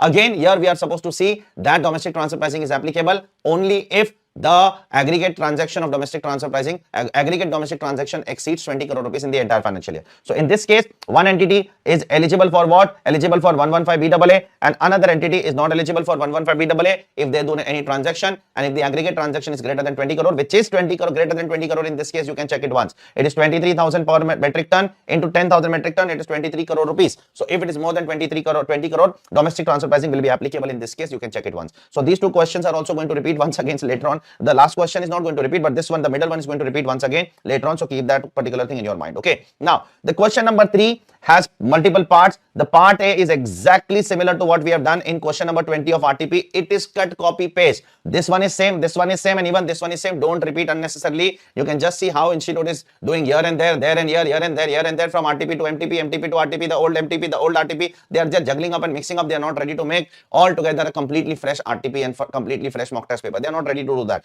They are some or the other ways copy pasting the things from here and there. Okay. The next question is a very simple question on DTAA. I'm not interested in DTAA on question. You all know that. The only important thing which I like in this question, which I would like to tell you, is the assessee is ensuring the health of her mother, who is an aged 63 years and incurring 35,000 rupees for the mediclaim, but assessee will not be eligible for deduction of 35,000 rupees because the mother is non-resident. The deduction of 50,000 under 80D is available only if you incur on a senior citizen who is a resident. If a senior citizen who is a non-resident, then the extra 25,000 deduction will not be available. Therefore, here you are going to get deduction of only 25,000. Apart from this, it's a very, very simple question. Do not follow 115 BAC, compute tax as per the normal provision only. Okay. Now, question number 4 also. In question number 4, part A and part B, it is exactly similar to question number 27 of RTP. You can go and check it over there. You can cross verify. Okay. I'm moving ahead with the question number 2, question number 3, question number 4, part 3. And in part 3 also, that question also we have done earlier, but again, I would like to tell you. This question is based on 194O. In 194O, what happens? The e-commerce operator is liable to deduct TDS of the sellers, and the sellers has to be resident. Okay. How much TDS is to be deducted? 1%. And if the seller does not give a PAN and Aadhaar, if the seller does not give a PAN and Aadhaar, you are supposed to deduct TDS not 1%, but you are supposed to deduct TDS at the rate of 5%. Generally, if the deductee does not give a PAN or Aadhaar, you are supposed to deduct TDS at the rate of 20% as per section 206AA. But here in section 194O and in 194Q, it is not 20% for non-PAN cases. It is just 5% for non-PAN cases. So this is what it is happening over here. There is an e-commerce participant, Mr. Adhir. He is selling the goods of approximately 52 lakh rupees. So if an individual sells goods of more than 5 lakh rupees, they are liable for what? TDS. So here, individual and HUF get an exemption up to 5 lakh rupees. Do you remember that in 194O? So he is selling 52 lakhs. He should give PAN and Aadhaar. He is not giving PAN, he is not giving Aadhaar. So he will be liable for 5% TDS over here. This is also we have done earlier in one of the questions, but it is important. It is a recent amendment. That is the reason I have told you once again. Okay. Now next one is a very, very, very good question. Be very careful. This is a very, very good question. There is one entity, Trump Inc., who is non-resident. There is another entity, Sam Inc., who is non-resident. And Sam Inc. is giving what? Online advertisement services to Trump Inc. Now we are supposed to answer this question in 3 parts. First part, assume that both of them do not have a PE. If Sam does not have a PE and Trump also do not have a PE, then equalization levy is not applicable. Why, sir? Equalization levy is applicable only if the person who is receiving the online advertisement service has to be resident. So Trump is not resident. Trump is non-resident. So condition is not applicable. Second, the Trump can be non-resident, but equalization levy is only applicable to those non-residents who have a P in India. Now, because Trump does not have a P in India, in first case, equalization levy is not applicable. Both of them are non-resident and both of them are not having a P in India. Equalization levy will not be applicable. Second part, assume that Trump has a P. If Trump has a P, then Trump is liable for equalization levy of 2016 because he is receiving online advertisement services and the payment is greater than 5 lakh rupees. If the payment would have been less than 1 lakh rupees, then equalization levy of 2020 would have been applicable, as I have told you sometime before. But if the payment is greater than 1 lakh rupees, then the equalization levy of 2016 will be applicable. So here, the non-resident is Sam. Sam is non-resident. Sam does not have a P in India and he is giving online advertisement service. It's a classic case of Facebook. In India, who is there? Trump is there. Trump or Turnip, whomsoever it is. Trump or Turnip, whomsoever. Turnip is having a P in India. Therefore, equalization levy of 2016 is applicable because Turnip is taking services from Sam Inc. and making payment of online advertisement service greater than 1 lakh rupees. So, Turnip is liable to a deduction of equalization levy at the rate of 6%. If it does not deduct, does not pay, he has to bear all the consequences of interest penalty. Along with that, the expenditure will also be disallowed under section 40A1B. And apart from that, if he deducts everything properly, then the advertisement income will be exempt in the hands of Sam Inc. And in third case, if Sam has a permanent establishment in India, It means the service provider, if Facebook has a permanent establishment in India, then also equalization levy is not applicable. In that case, income tax will be applicable. Facebook income will be deemed to accrue or arise under section 911. They will be liable to pay tax under the income tax law. You can check it once if you want. Okay. Now, let's move on to the next question. Question number 5. What is question number 5? There is an assessee over here whose return of income shows that the total income is 52 lakh rupees. So, if your return of income is 52 lakh rupees, and the AO has increased the income to the extent of 3,20,000 rupees. Now you want to go to what? You want to go to dispute resolution committee. Can the assessee go to dispute resolution committee? The answer is no. Who can go to dispute resolution committee? Only those assessees whose return income is up to 50 lakh and AO enhanced the income up to 10 lakh. Now AO has enhanced the income within 10 lakh, but his return income is more than 50 lakhs. So because of this reason, he will not be able to go to DRC. So the question is saying, if he is not able to go to DRC, is there any other remedies available to him? He is having 2 remedies. First remedy, he can go to CIT appeal within 30 days from the date of receipt of notice of demand. He can go to CIT appeal. The second option which is available with him, he can go for revisionary application under section 264 to the Commission of Income Tax. Okay. So these are the 2 options which are available with him. Next one is Mr. Rajesh, who is an individual. He regularly files the return. Now CBDT has extended the due date till 31st December. So if the CBDT has extended the due date till 31st December, it's all fine. You can file the return till 31st December and it will be considered to be on time, and you can carry forward all the business loss and capital losses. It is allowed to carry forward because CBDT itself has extended the due date. Now what happened? 11 o'clock in the night. In the night 11 o'clock, the person was not able to file the return because of some network problem. Okay, on 31st December. So the network problem got resolved at 1 a.m. At 1 a.m. it is 1st January. And therefore, when he filed the return, it became a belated return. Okay. Now, because it became a belated return, will he be allowed to carry forward this loss? The answer is yes. What is he supposed to do? Because the loss is 51 lakh, you can go to CBDT and ask the CBDT to condone the loss, to condone the delay. And CBDT can do so. Do you remember that? If there is a genuine reason and if the loss is up to, or if the refund is up to 10 lakh, you can go to Commissioner and make an application. Above 10 lakh, up to 50 lakh, go to Chief Commissioner. Above 50 lakh, go to CBDT. So if it is a 51 lakh case and it is a genuine case, which prima facie looks to be a genuine case, because you are filing the return and there was some network problem. You should show the proof that there was some network problem at your end. You will be allowed to carry forward the loss. Don't worry. You have to go and make an application to CBDT. Or if it is 48 lakhs, then you are supposed to go and make an application to Chief Commissioner of Income Tax. This is what this question is all about. Okay. Now, the next question, question number 6. What does it say? This says that there is one assessee who is doing some trading business, whose last year turnover is greater than 50 crore rupees. Okay. So there is one assessee who is doing some trading business, whose last year turnover is greater than 50 crore rupees and current year turnover is 47 crore. Now current year turnover is not relevant. Last year turnover is relevant. Okay. Now he says that I will accept the payment only through cash, check, credit card and debit card. He says that I will not accept the payment through any other mode. It is not allowed. As per section 269 SU, if you are doing a business and if your last year turnover is greater than 50 crore rupees, then you have to put all those modes which are prescribed by the CBDT in your business. Cash, credit card, you can keep those, but apart from that, you have to keep 3 more modes in your business. One is debit card powered by RuPay, one is QR code payment, and one is UPI payments. You have to do all these things in your business. If you do not put all these modes of payments in your business, then there will be a liability of penalty under section 271 DB of 5,000 rupees per day. Every day 5,000 rupees will be imposed on you till the time you put these 3 modes of payments in your business. So till the time you do not put these 3 modes of payments in your business, you will not be what? Relinquished from your penalty. You have to pay the penalty till that date. Okay. Now the next 2 question is what? It is there is one assessee. Pay attention please. So the question number 6, B1. B1, I'll talk about B1 first. Okay. There is a manufacturing company. There is an assessee who has 2 units. One is in SEZ, another is in outside SEZ, in domestic area. Now, the unit which is in SEZ is doing packing and the unit which is there in domestic area is doing manufacturing. Will the assessee be eligible for 10AA? No. Still the assessee is taking 10AA. It's a clear case of tax evasion. The unit which is there in SEZ is doing packing and the unit which is not there in SEZ is doing manufacturing. It should have been reversed. Then the assessee would have got the deduction. So therefore, this is a case of clear tax evasion. The assessee would not liable for what? Will not be liable for the deduction under 10AA. Next one. There are 2 manufacturing units. Okay. One is in SEZ and one is not in SEZ and they transfer goods to each other. So as I've told you, in that case, what will be applicable? There is already a specific anti-avoidance rule for that. That is the domestic transfer pricing. One unit is under SEZ and another unit is not eligible for SEZ, and if they are selling goods between them, then there is a specific domestic transfer pricing provisions applicable. So you know that guard is applicable in case of tax avoidance.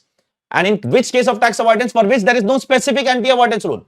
If there is a specific anti-avoidance rule, guard will not be applicable. So this will be classic case of what? A SAR. Specific anti-avoidance rule is already applicable over here. And the next question, last question in this MTP is about a non-resident. A non-resident is there who is providing some technical services and they have an agreement. The agreement is also approved by central government, so on and so forth. You can check it once that much. Okay, so it's very important to check that whether there was an agreement or not to classify that income as an FTS or royalty under 115A or 44DA. The agreement is there. Agreement is also approved by central government. Now they are asking us to compute income under two circumstances. Assume that they do not have a P.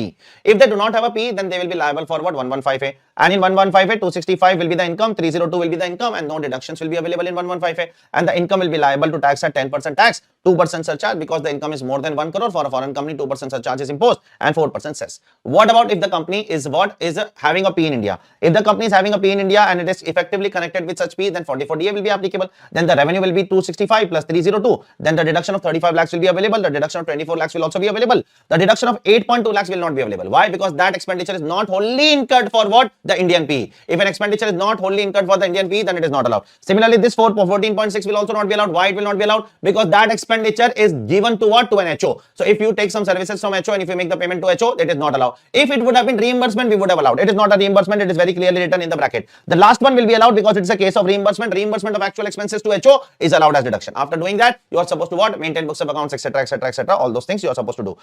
One more thing they are asking. In first case, in 115A case, is the assessee liable to file the return? No need to file the return because assessee is having only this. If assessee is having only this income and if the TDS is deducted at the rate mentioned in 115A, there is no need to file the return income. In second case, in 44DA case, you are supposed to file the return of income also. You are supposed to do audit also. All those things you are supposed to do. This is what this RTP is all about. Sorry, this MTP is all about. Check it once. Then we'll move ahead with the next one. Okay. So let's move on to the next MTP, that is MTP Series 1, May 2023 exams. Okay, there is one assessee by the name called as Pratik Hospital. He is owning a 3-star category hotel. Then suddenly it will come to your mind that you should claim 35AD. But in the last line in the question, it is written that it is not eligible for 35AD because of some reason. He might have not fulfilled, the company might have not fulfilled certain conditions. So don't take 35AD over here. The very first thing that they are doing is they are making some cash payment to certain people. First, 25,000 they are making payment to buy some raw cotton from an agriculturist. It will be allowed because raw cotton is agriculture product. You are buying from a farmer and therefore it will be covered as an exception in Rule 6DD. If you buy agriculture products from a farmer, then it is allowed to pay in cash. Okay. The next one is you are paying some 30,000 cash to Mr. Khalid, who is a spice trader, masala wala for corn products. So masala is not an agriculture product. So if you are making a payment to buy to a spice trader for buying some masala, then that is not considered to be covered in exception, and therefore this 30,000 will be disallowed. The next point is about 80CCD disallowances, which is covered under section 3614. Employer can contribute to the approved pension scheme 80CCD of the employee, but it is allowed only up to 12% of the salary. Salary means what? Basic plus DA in terms. If it is above 12% of salary, the excess is disallowed. So now the company is paying how much? Company is paying 3 lakh rupees, which is 12% of the salary. Okay. So 2% will be disallowed. So how to compute 2%? Very simple. 3 lakh into 2 divided by 12. You will get 50,000, add back 50,000 rupees. Okay. The next one is you are making some payment to a road transporter who is a partnership firm. And the road transporter is a partnership firm. That partnership firm is following 44A. It means that partnership firm is not having more than 10 trucks. That partnership firm is also giving you a declaration, and that partnership firm is also giving you PAN to that effect. They are also giving their PAN. If these conditions are fulfilled, 194C is not applicable. You all know that. 194C, you get an exemption in case of road transporter who is owning not more than 10 trucks. Okay. Next one is you are selling some plot of land to Avinia Limited, which is a domestic company, and it is an holding. There is a 100% holding subsidiary relationship, and now this profit will be exempt. Do you remember that in the previous MTPs you were selling that particular land to a foreign company? In that case, it was taxable, but here you are selling to a domestic company. So if you sell to a domestic company, then it is exempt. So you have to remove from here, remove from PGBP, and show as a note below the sum that this is exempt under section 47. Okay. Next one, you are making some payment to IIT, that will be allowed as a deduction under 35(2)AA. Next, you are making some payment for travel of 2 directors to foreign country because they are going to they are going for some collaboration with a foreign company for a project setup. But unfortunately, the project was not completed and that project did not succeed. The negotiation did not succeed and the project was abandoned.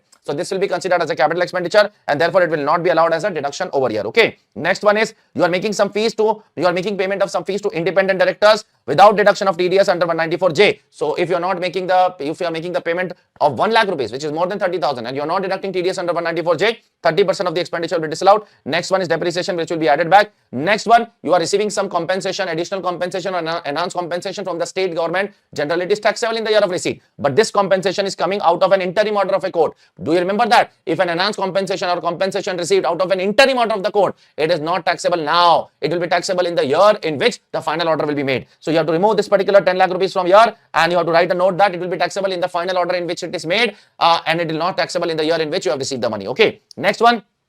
You are receiving some dividend from a foreign company of 5 lakh rupees. So you can remove from here and that dividend will be shown under IFOS. And against that dividend, you have distributed 7 lakh on or before 1 month before the due date of filing of return to your shareholder. So you are eligible for deduction under ATM. Do you remember that? Whatever dividend you have earned during the year, if you distribute that dividend to the shareholders 1 month prior to the due date of filing of return, you will be getting the deduction under ATM for whichever is lower. Dividend received compared with dividend distributed, whichever is lower. And therefore the lower amount is 5 lakh. So this is a new adjustment which has not come earlier. So this 5 lakh will be allowed as deduction under ATM to you. Okay. Next one is also some additional informations are given over here. The first one is you have taken some loan from a bank and that loan, on that there is an unpaid interest of 10 lakh rupees. Now you are converting this unpaid interest, that is outstanding interest, into a new loan. Will you get a deduction? No, no, no. Explanation 3C, explanation 3D says that conversion of an outstanding interest into a new loan or into any other security will not be considered to be what? Will not be considered to be actual payment. Yes, whenever that new loan will be repaid, it will be allowed as deduction. So this 10 lakh which is converted will not be allowed as deduction. But out of this 10 lakh, 2 lakh installment was paid in March 2023. Therefore, that will be allowed as deduction.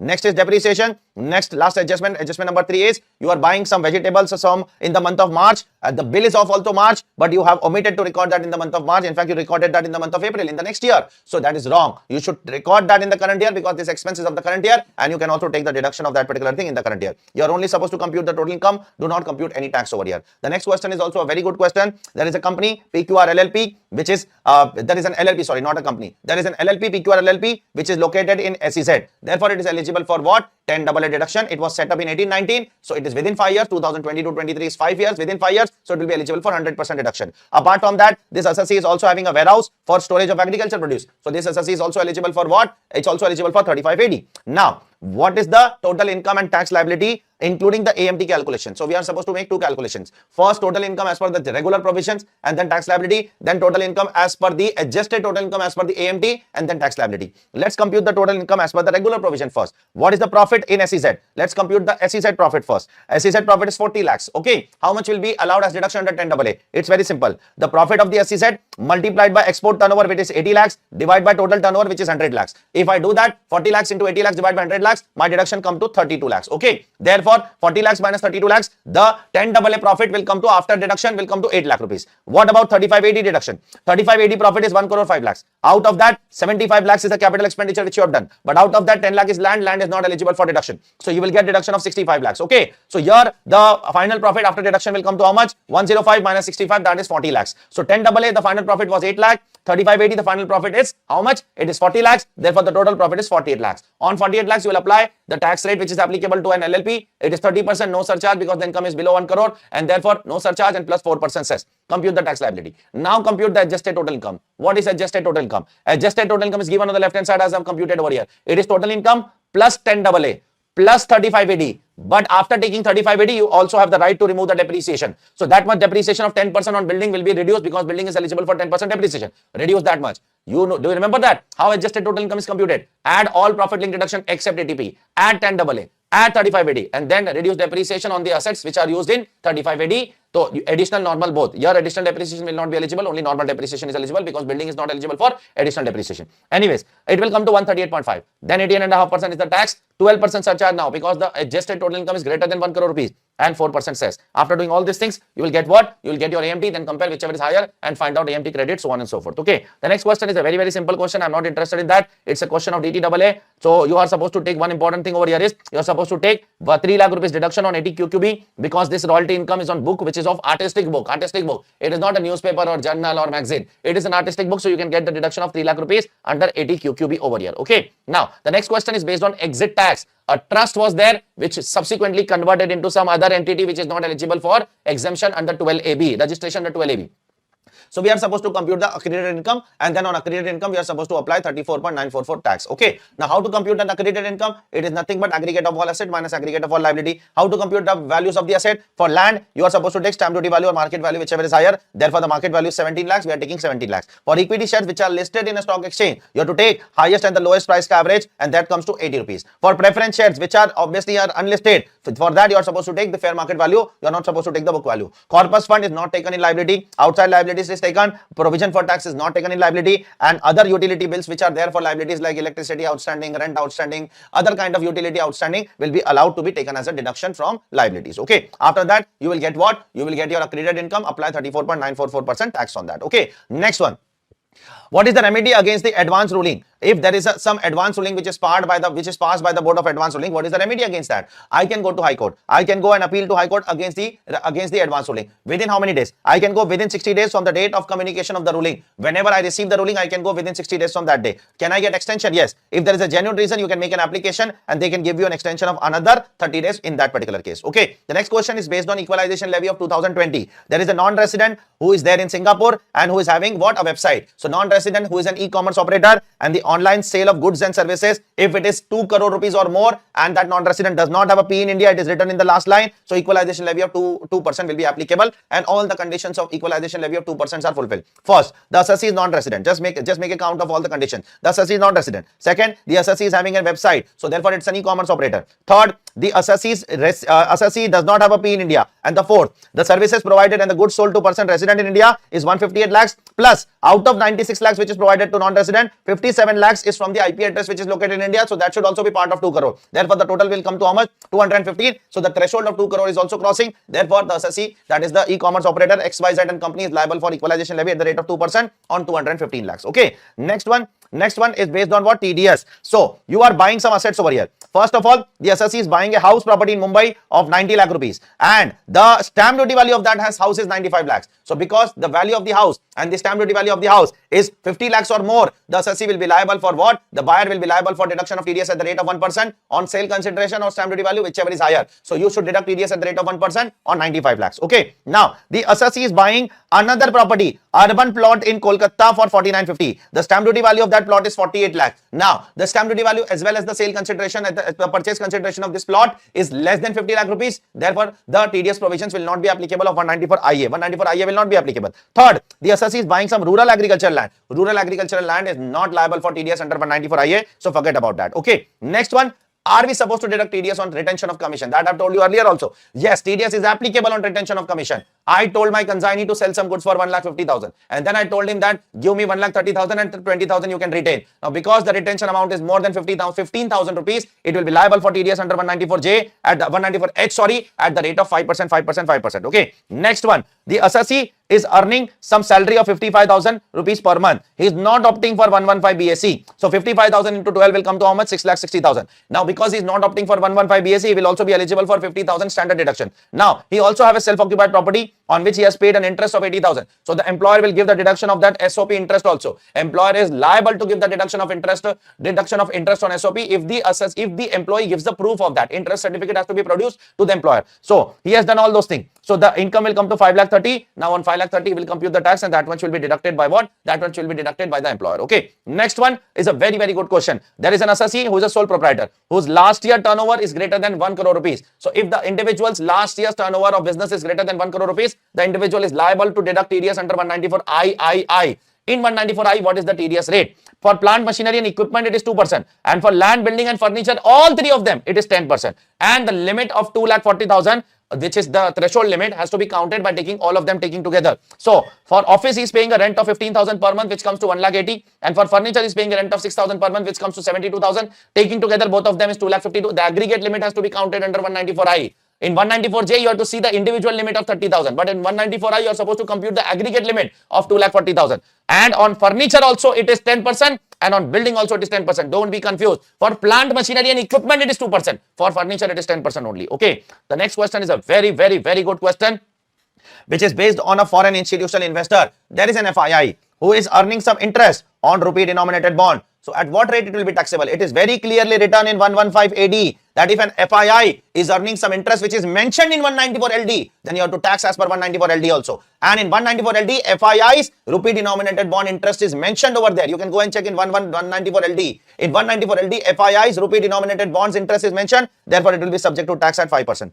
Next, the dividend income from the listed company will be taxed at 20% under 115 AD. In 115 AD or 115A, in both the sections, the rate is same only, it is 20%. Next, interest on security will be taxed at 20% without deduction of any expenses under 115 AD only. So interest on debentures will be taxed at what? At 20%. Now what about the capital gains? Short-term capital gains is taxed at 30%. Long-term capital gain tax is taxed at 10%. Short-term capital gains of 111 is taxed at 15% and long-term capital gains of 112 is taxed at 10% subject to 1 lakh exemption. So now we are supposed to find out the first one. The first one is a bond which is purchased in 2017 and sold in 2023. Therefore, it is a long-term capital gains. Indexation and all is not available in 115 AD. In 115 AD, indexation is not available. Therefore, 47 minus 32. It comes to long-term capital gains. At what rate long-term capital gains is taxable in 115 AD? 10%. Next, listed shares which was purchased in May 2020 and sold in February 2023. So it is sold within 12 months. It is sold within 12 months. Therefore, it is short term. And therefore, it is short term. So this capital gains will be subject to 111A because it is listed as TT is paid. So it will come in 111A, which will be taxed at 15%. Third one,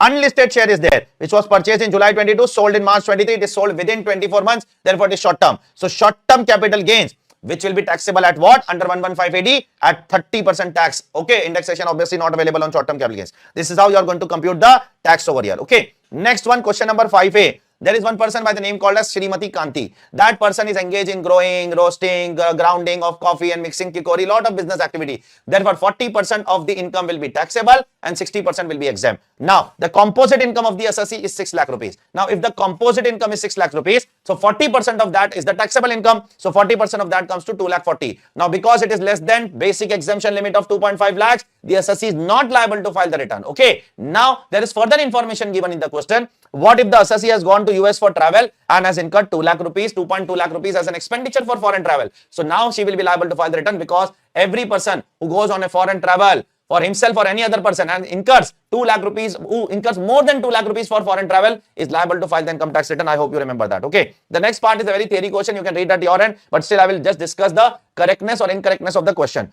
The first one is the powers of the commissioner to enhance the assessments are quite wide and plenary. Yes, commissioner has lot of powers under the income tax law, commissioner of appeals. The powers of the commissioner appeal is co-terminus with the assessing officer. What do I mean by co-terminus? Is co-terminus means it had power with the assessing officer. It means he can do what AO can do and he can direct AO what AO has failed to do. His powers are very wide. Next one, at the time of rectification application, the appellate tribunal, what they did, they reappreciate the entire order once again. So there was some mistake apparent which record made by the tribunal. So assessee made an application for rectification. So the tribunal is not rectifying the apparent mistake. It is reappreciating the entire order. Can a tribunal review its own order? No. It can rectify its own order if there is a mistake apparent from record. There are a lot of high courts and supreme court judgments also on this. You can go through it. I have also done that in your class with the help of the judgment if you remember.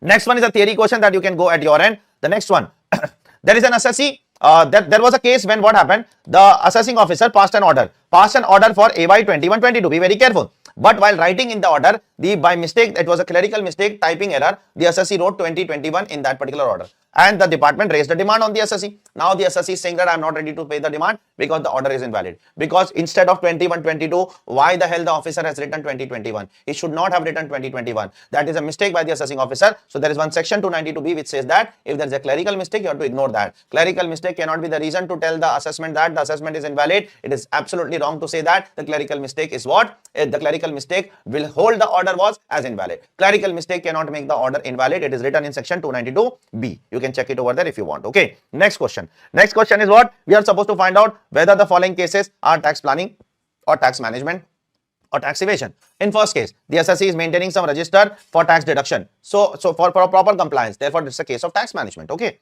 Next, the assessee is obtaining from the lenders and the depositors what? 15G, 15H and then forwarding the same to what? Income tax authority. It's also a case of tax management. Okay. Next, the company has purchased some air condition and has installed that air condition in the residence of the director. Where it is installed? At the residence of the director. And now the company is showing in the books of accounts that it is installed in factory. So it's a clear case of tax evasion. You are evading tax now. You are buying a AC, installing at the house of the residence of the director, but showing as an asset of the factory. Absolutely not allowed. It's a tax evasion case. Next one, the assessee is issuing a credit note to one of its broker of 80,000 rupees and claiming deduction of 80,000 rupees. Okay. And the other person's income is increasing from 4 lakh 20 to 5 lakh rupees. So other person it does not affect because at 4 lakh 20 also is not going to pay tax. At 5 lakh also is not going to pay tax. Therefore, let's take a credit note of 80,000 rupees. So I gave you a credit note of 80,000. I am showing some purchases from you. And then I am claiming a deduction. I am a company. You are an individual. I am showing some purchase from you. I am giving you a credit note. And therefore, that is a clear case of tax evasion.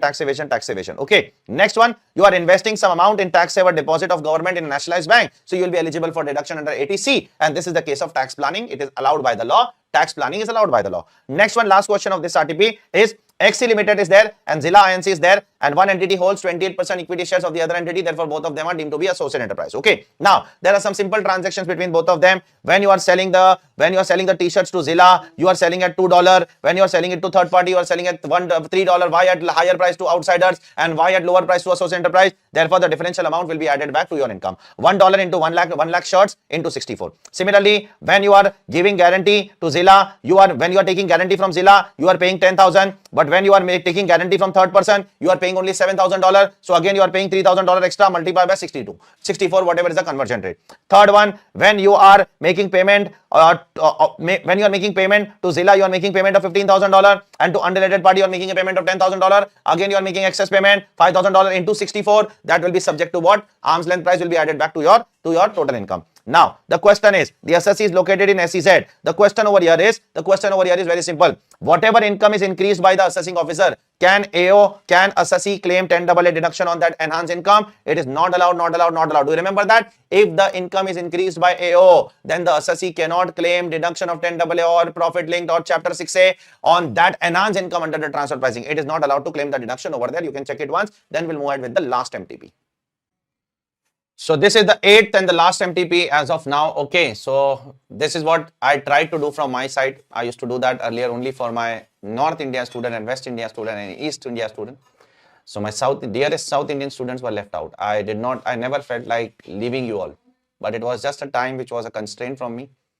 So I tried my best to take out the time for you all, and I said that I have taken an oath now that whatever I will do for my other students, I will also do it for you.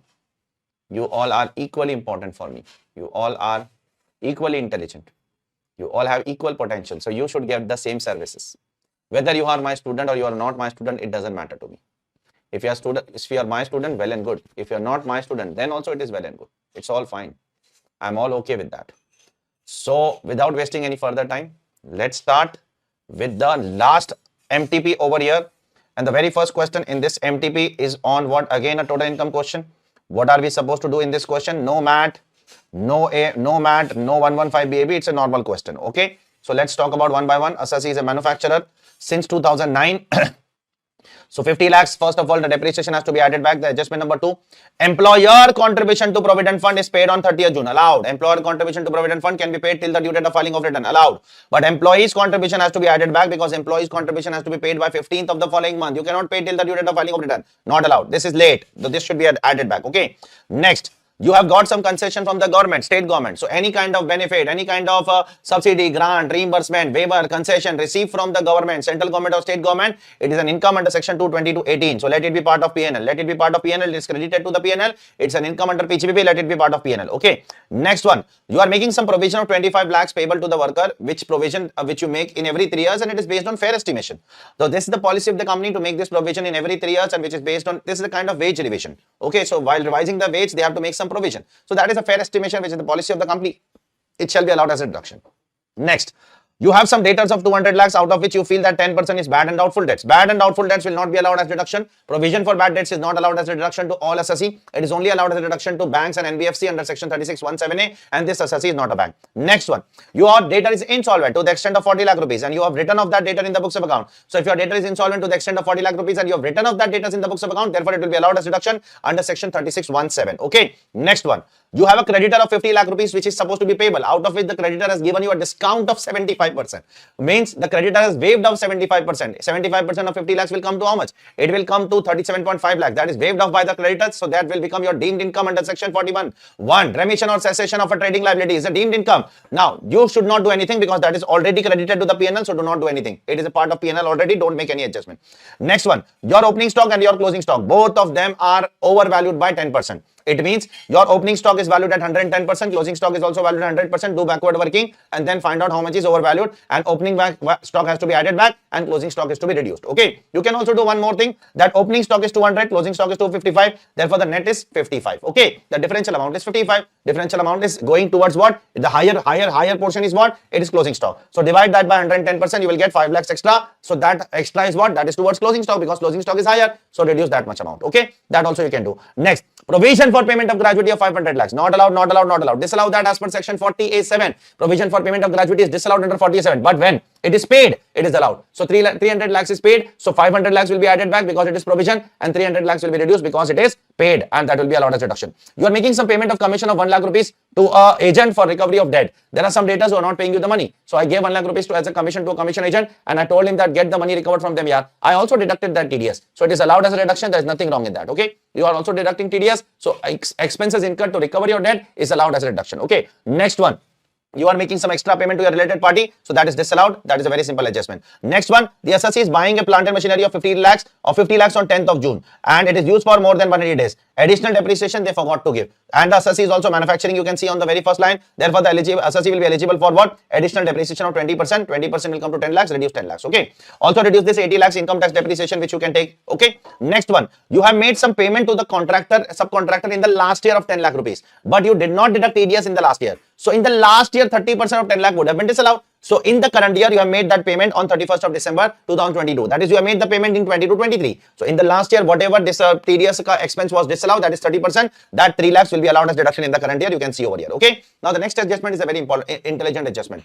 You have collected 7 lakh rupees GST from customer. Now, if you have collected 7 lakh rupees GST from customer, you will get the deduction of GST if you pay that GST. You paid 7 lakh. So you took 7 lakh as deduction. This 7 lakh is nullified. Now, you filed a case in the High Court. So High Court gave you a refund. So on that refund, you are supposed to pay tax as per section 41(1) because that 7 lakh was claimed as deduction and subsequently it was recovered. So 41(1) will be applicable. You are supposed to pay tax on 3 lakhs. Now, out of this 3 lakhs, you are given that money back to the customers because ultimately GST money is taken from customers only. So you have given back that 2 lakhs to the customer. So 2 lakhs you will be allowed as a deduction. So ultimately, what will be added back? First, you got 7 lakh, you pay 7 lakh, that is nullified. Then you got 3 lakhs and then you pay 2 lakhs. So 1 lakh is still yet to be paid. So that will be added back to your income statement. You can check over here. Okay, because GST is allowed on payment basis, not on accrual basis. Okay, so this is what this question is all about. After that, you are going to compute the tax. The tax will be how much? The tax will be 30%. Why? Because the turnover of last year is more than 400 crore. Surcharge of 7% will also be applicable. Why, sir? Because when you compute the total income, it is more than 1 crore, but up to 10 crore. It is between 1 to 10 crore. So surcharge of 7% will also be applicable. Okay. Now, the next question, question number 2A, is also a very intelligent question. There is a partnership firm who is having a total income GTI of 300 lakhs, gross total income. Now, this partnership firm is not eligible for any kind of international transaction or transfer pricing. They are not eligible for transfer pricing. Okay, they are domestic assessee. Now, this partnership firm has a profit of 200 lakhs, which is what? Eligible for deduction under 80IA. Now, and this is the 5th year of the assessee. Therefore, the assessee will be liable for 100% deduction in the section 80IA. So, the GTI is how much? 300 lakhs. The 80IA deduction is how much? 200 lakhs. The assessee is having 5th year of business, therefore 100% deduction will be available. But do you remember that 80IA is available only if you file the return on time. If you file the return late, then none of the profit link deductions are available. In all, there are 15 profit link deductions which I have told you, which are mentioned in section 80AC. You can go and check the chapter of return filing. I have mentioned over there in the Easy Notes colored book. Therefore, if the assessee is not filing the return on time, then the deduction of 80IA will not be available to the assessee. So, now the assessee is thinking to file the return on 7th of December. That is wrong. They will not get the deduction of what? They will not get the deduction of 80IA. So, we are supposed to give them a working that what will be the tax treatment if they file the return on 31st October. 31st October is the last date as per 139(1). Then what will be the tax liability, and what will the tax liability if they file the return on 7th of December? And what should be the practical solution that we can give to them? Now, let me show you what will happen. First of all, if they file the return on 31st of October, they will be eligible for 80IA. So, GTI will be 300 minus 200 lakhs will be 80IA deduction. Total income will be 100 lakhs, and on 100 lakhs, they will be liable for tax. And surcharge, tax and cess, surcharge will not be applicable. Surcharge is applicable if the income is more than 1 crore. On exact 1 crore, surcharge is not applicable. But because the assessee is not a company, it's a partnership firm, and it is claiming deduction under 80IA, it will also be liable for adjusted total income AMT provisions. Therefore, how much will be the adjusted total income? It is nothing but 100 lakhs total income plus chapter 6 deductions 80IA. Therefore, adjusted total income will come to 300 lakhs. And on that, 18.5% will be taxed. Now, even surcharge will be applicable because the income is more than 1 crore rupees and 4% cess. So, that will come to the tax liability. Whichever is higher, the assessee is liable to pay that. Now, if the assessee files the return on 7th of December, then the assessee is not eligible for 80IA. And if the assessee is not eligible for 80IA, you are not supposed to compute AMT then. Don't compute AMT. If the assessee is not eligible for 80IA, AMT is not applicable. AMT is applicable if you compute any of the deductions under chapter 6A or 80IA, 80IB or 10AA or 3580. If you do not compute any of them,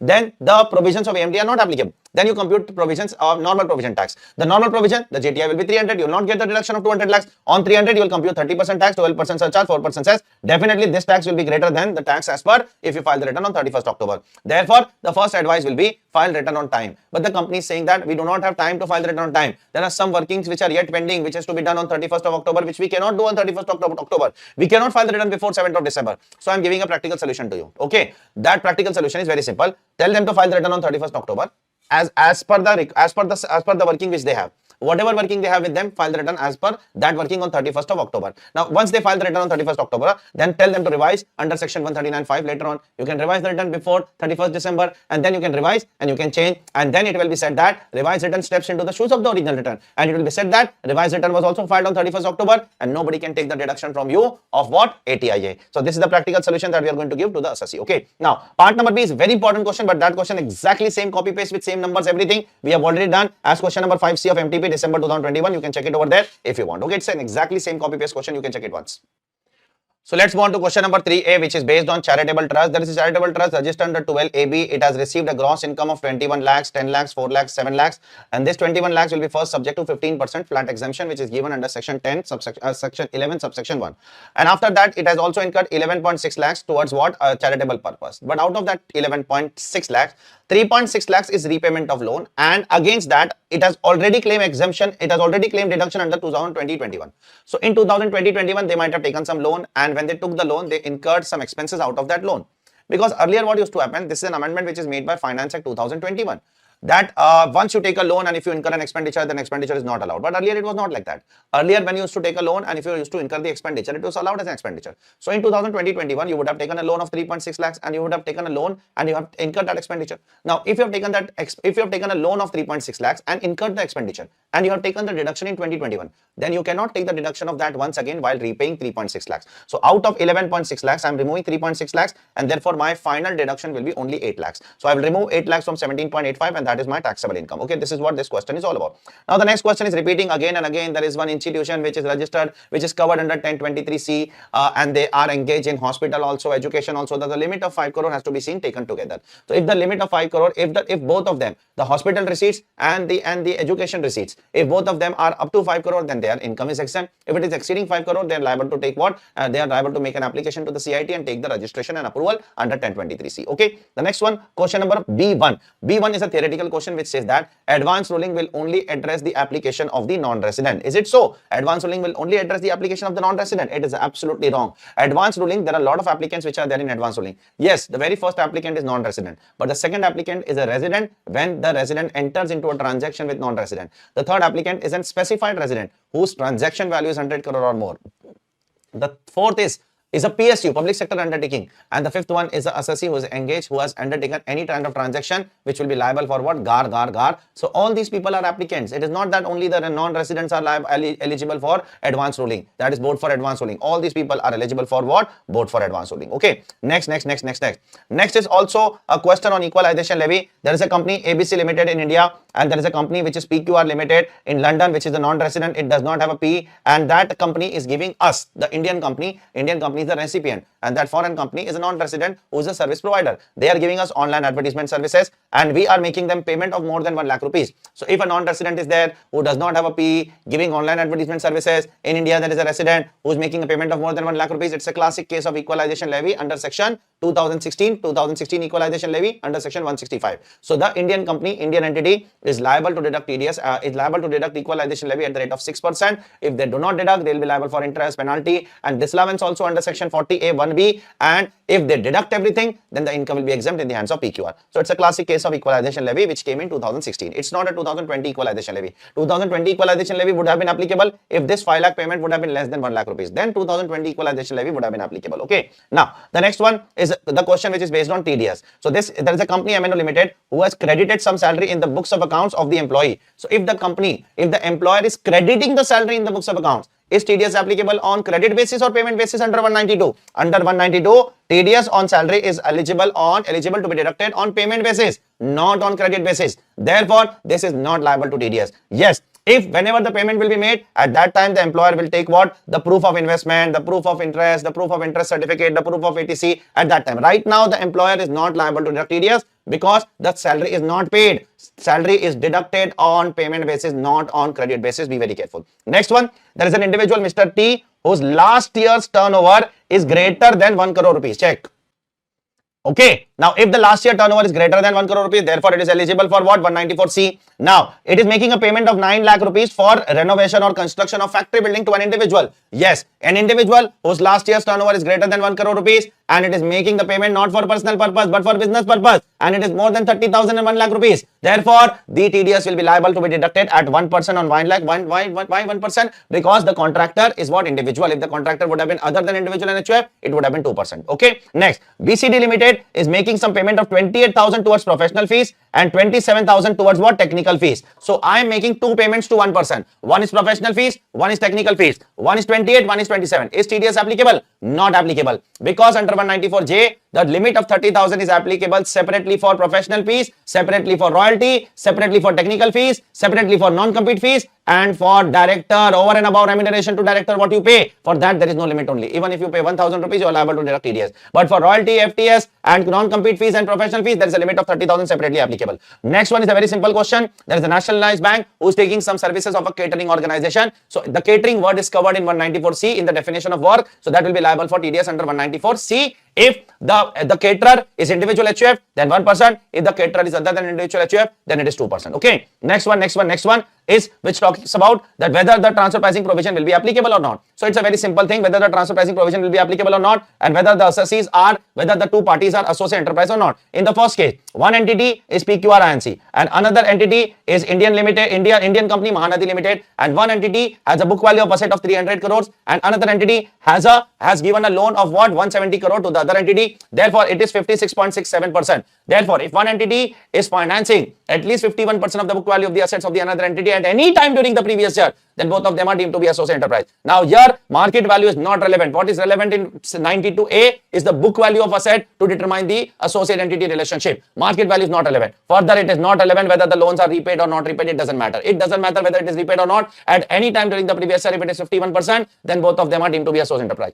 Next, if one entity appoints more than half of the directors of the other entity, then both of them are deemed to be associate enterprise. Now we are appointing 3 out of 8 directors. That is not more than half of the directors. Therefore, both of them are not deemed to be associate enterprise. Next, if one entity purchases 90% of the raw material is purchased from another entity. So, of the raw material is purchased from another entity, then both of them are deemed to be associate enterprise. I am having a total raw material consumption of 900 lakhs, out of which 830 is purchased from one person only. That comes to 92.22%, which is 90% or more. Therefore, both of them are deemed to be associate enterprise. You can check it once. Now, the next question number 5A, is a very good question. What is happening over here? On 12th of September, see on the dates, focus on the date. This question is based on dates. On 12th of September, there is a search in your office, in your factory, in your premise, and cash of 25 lakhs was seized by the income tax department. Now the department gives you some time to explain the nature and the source and take back that cash. What is the time? It is within 30 days from the end of the month in which the search was conducted. Search was conducted in which month? September 22. So you have time till 30th of October 2022 to explain the nature of source, nature and source. And if you explain the nature and source properly, the department will take the existing liability and will return you back the remaining things within 120 days from the date of the last authorization of search. They will return you back. So when is the search happening?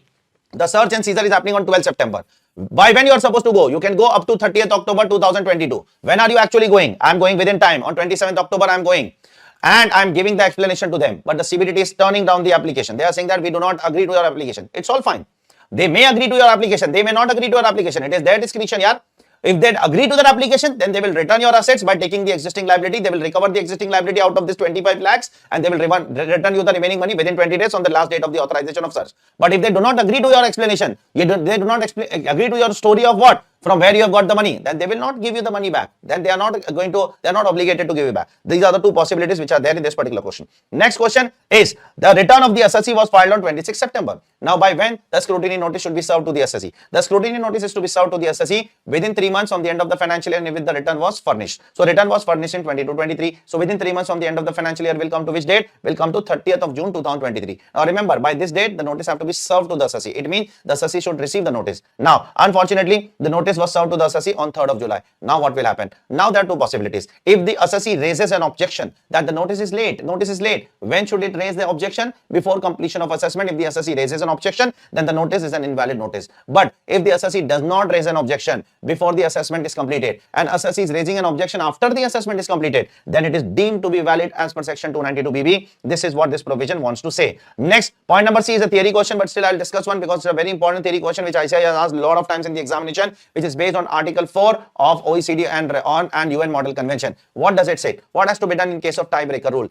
In case of tiebreaker rule, what is tiebreaker? When a person becomes resident of two different countries, then of which country he should be considered to be resident as? It's a match which is tie. Now, how to resolve this tie? Do you have to apply the tiebreaker rule given under Article 4 of OECD and UN Model Convention? What are you supposed to do? Suppose I am a resident of India and I am also a resident of UK. So, in case of individual, if he becomes resident of both the countries, then first of all, you need to find out where his permanent home is. Wherever his permanent home is there, in that country, he will be considered to be resident. If that is not possible, then second possibility, find his center of vital interest. Center of vital interest means where his personal and economic relations are closer. Wherever his personal and economic relationships are closer, that country will be considered to be country of residence. Third, if that is also not possible, find out his habitual abode. If that is also not possible, find out which country's national he is. If that is also not possible, then both the country's competent authority will decide that this person is considered to be what? A resident of this country or that country. Both the country will play passing the parcel. Whether you want him to be resident or whether I want to be resident, that will be decided mutually between both the countries. In case of other than individuals, in case of companies, etc., it will be decided based on mutual agreement procedure between both the countries, considering many factors like POEM, etc., country of incorporation, and many other factors. Okay, next one. Question number 6A. There was an assessee who has taken some loan in cash of 50,000 rupees. Okay, now the assessing officer is saying that this is not a loan. He is saying that this is not a loan. This 50,000 is undisclosed income, and he is treating that as section 68, 69, etc., undisclosed income. That's well and fine. There's nothing wrong in that. But while applying the provision, he is doing something wrong. On one hand, he is saying that it is not loan, and on other hand, he is imposing penalty under 271D. Penalty under 271D is imposed in case of violation of 269SS. And in 269SS, you have to say that first of all, it is a loan. So this is the mistake. If the AO is not agreeing to the story of loan, it's all fine. There's nothing wrong in that. But at the same time, then he cannot impose what? 271D. Even if he wants to impose 271D, he cannot impose 271D more than the amount of loan. It cannot be more than 50,000 rupees. You can check it once. So there are a lot of loopholes by the assessing officer in this particular question. Now, the next question is something which we have already done as question number 6B of MTP November 22. And the last question is a very important question. I am not saying this is not an important question. It's a very important question, but we have done that in class also, and it's a DTAA question, but it's a very important DTAA question. If you do only this, we have done it in class. That is the reason I am not recapping that. It's a very simple question, but it's an important one. Nothing great as such. So that's it. Here we complete what? Here we complete all the 8 MTPs in approximately, I think so, in around 2 hours. 15 minutes for 1 MTP, approximately an hour for 4 MTPs and 2 hours for 8 MTPs. So this is what my objective was. When I was teaching you the subject in your regular batch or even in your fast track batch, I have discussed all these 6. Most of the things I have discussed except the latest one, because latest one came just now, not during the batch. So at that time I was thinking that how the hell a student will revise these things. There are a lot of revision videos on YouTube revising what? The entire subject. In English, so there are very few, except ours. Very few people have uploaded that. There are a lot of marathon on big questions. 10-hour marathon. What sense does it make? It doesn't make any sense. Ultimately, if you don't have an answer to the question that how to revise the subject a day before exam, then it doesn't make sense to revise or to do that much effort in the study leave. So this is what I have tried to do. I don't know to what extent it has helped you. I don't know whether I'm benefiting you all or not. I don't know. That you all can comment below and you can let me know. Okay. So that's it from my side as of now. Very soon I'll be also coming up with the past papers. 5 past papers I'm going to discuss with you all so that you come to know further important adjustments which are generally asked in the exams. Okay. Take care all of you. Bye.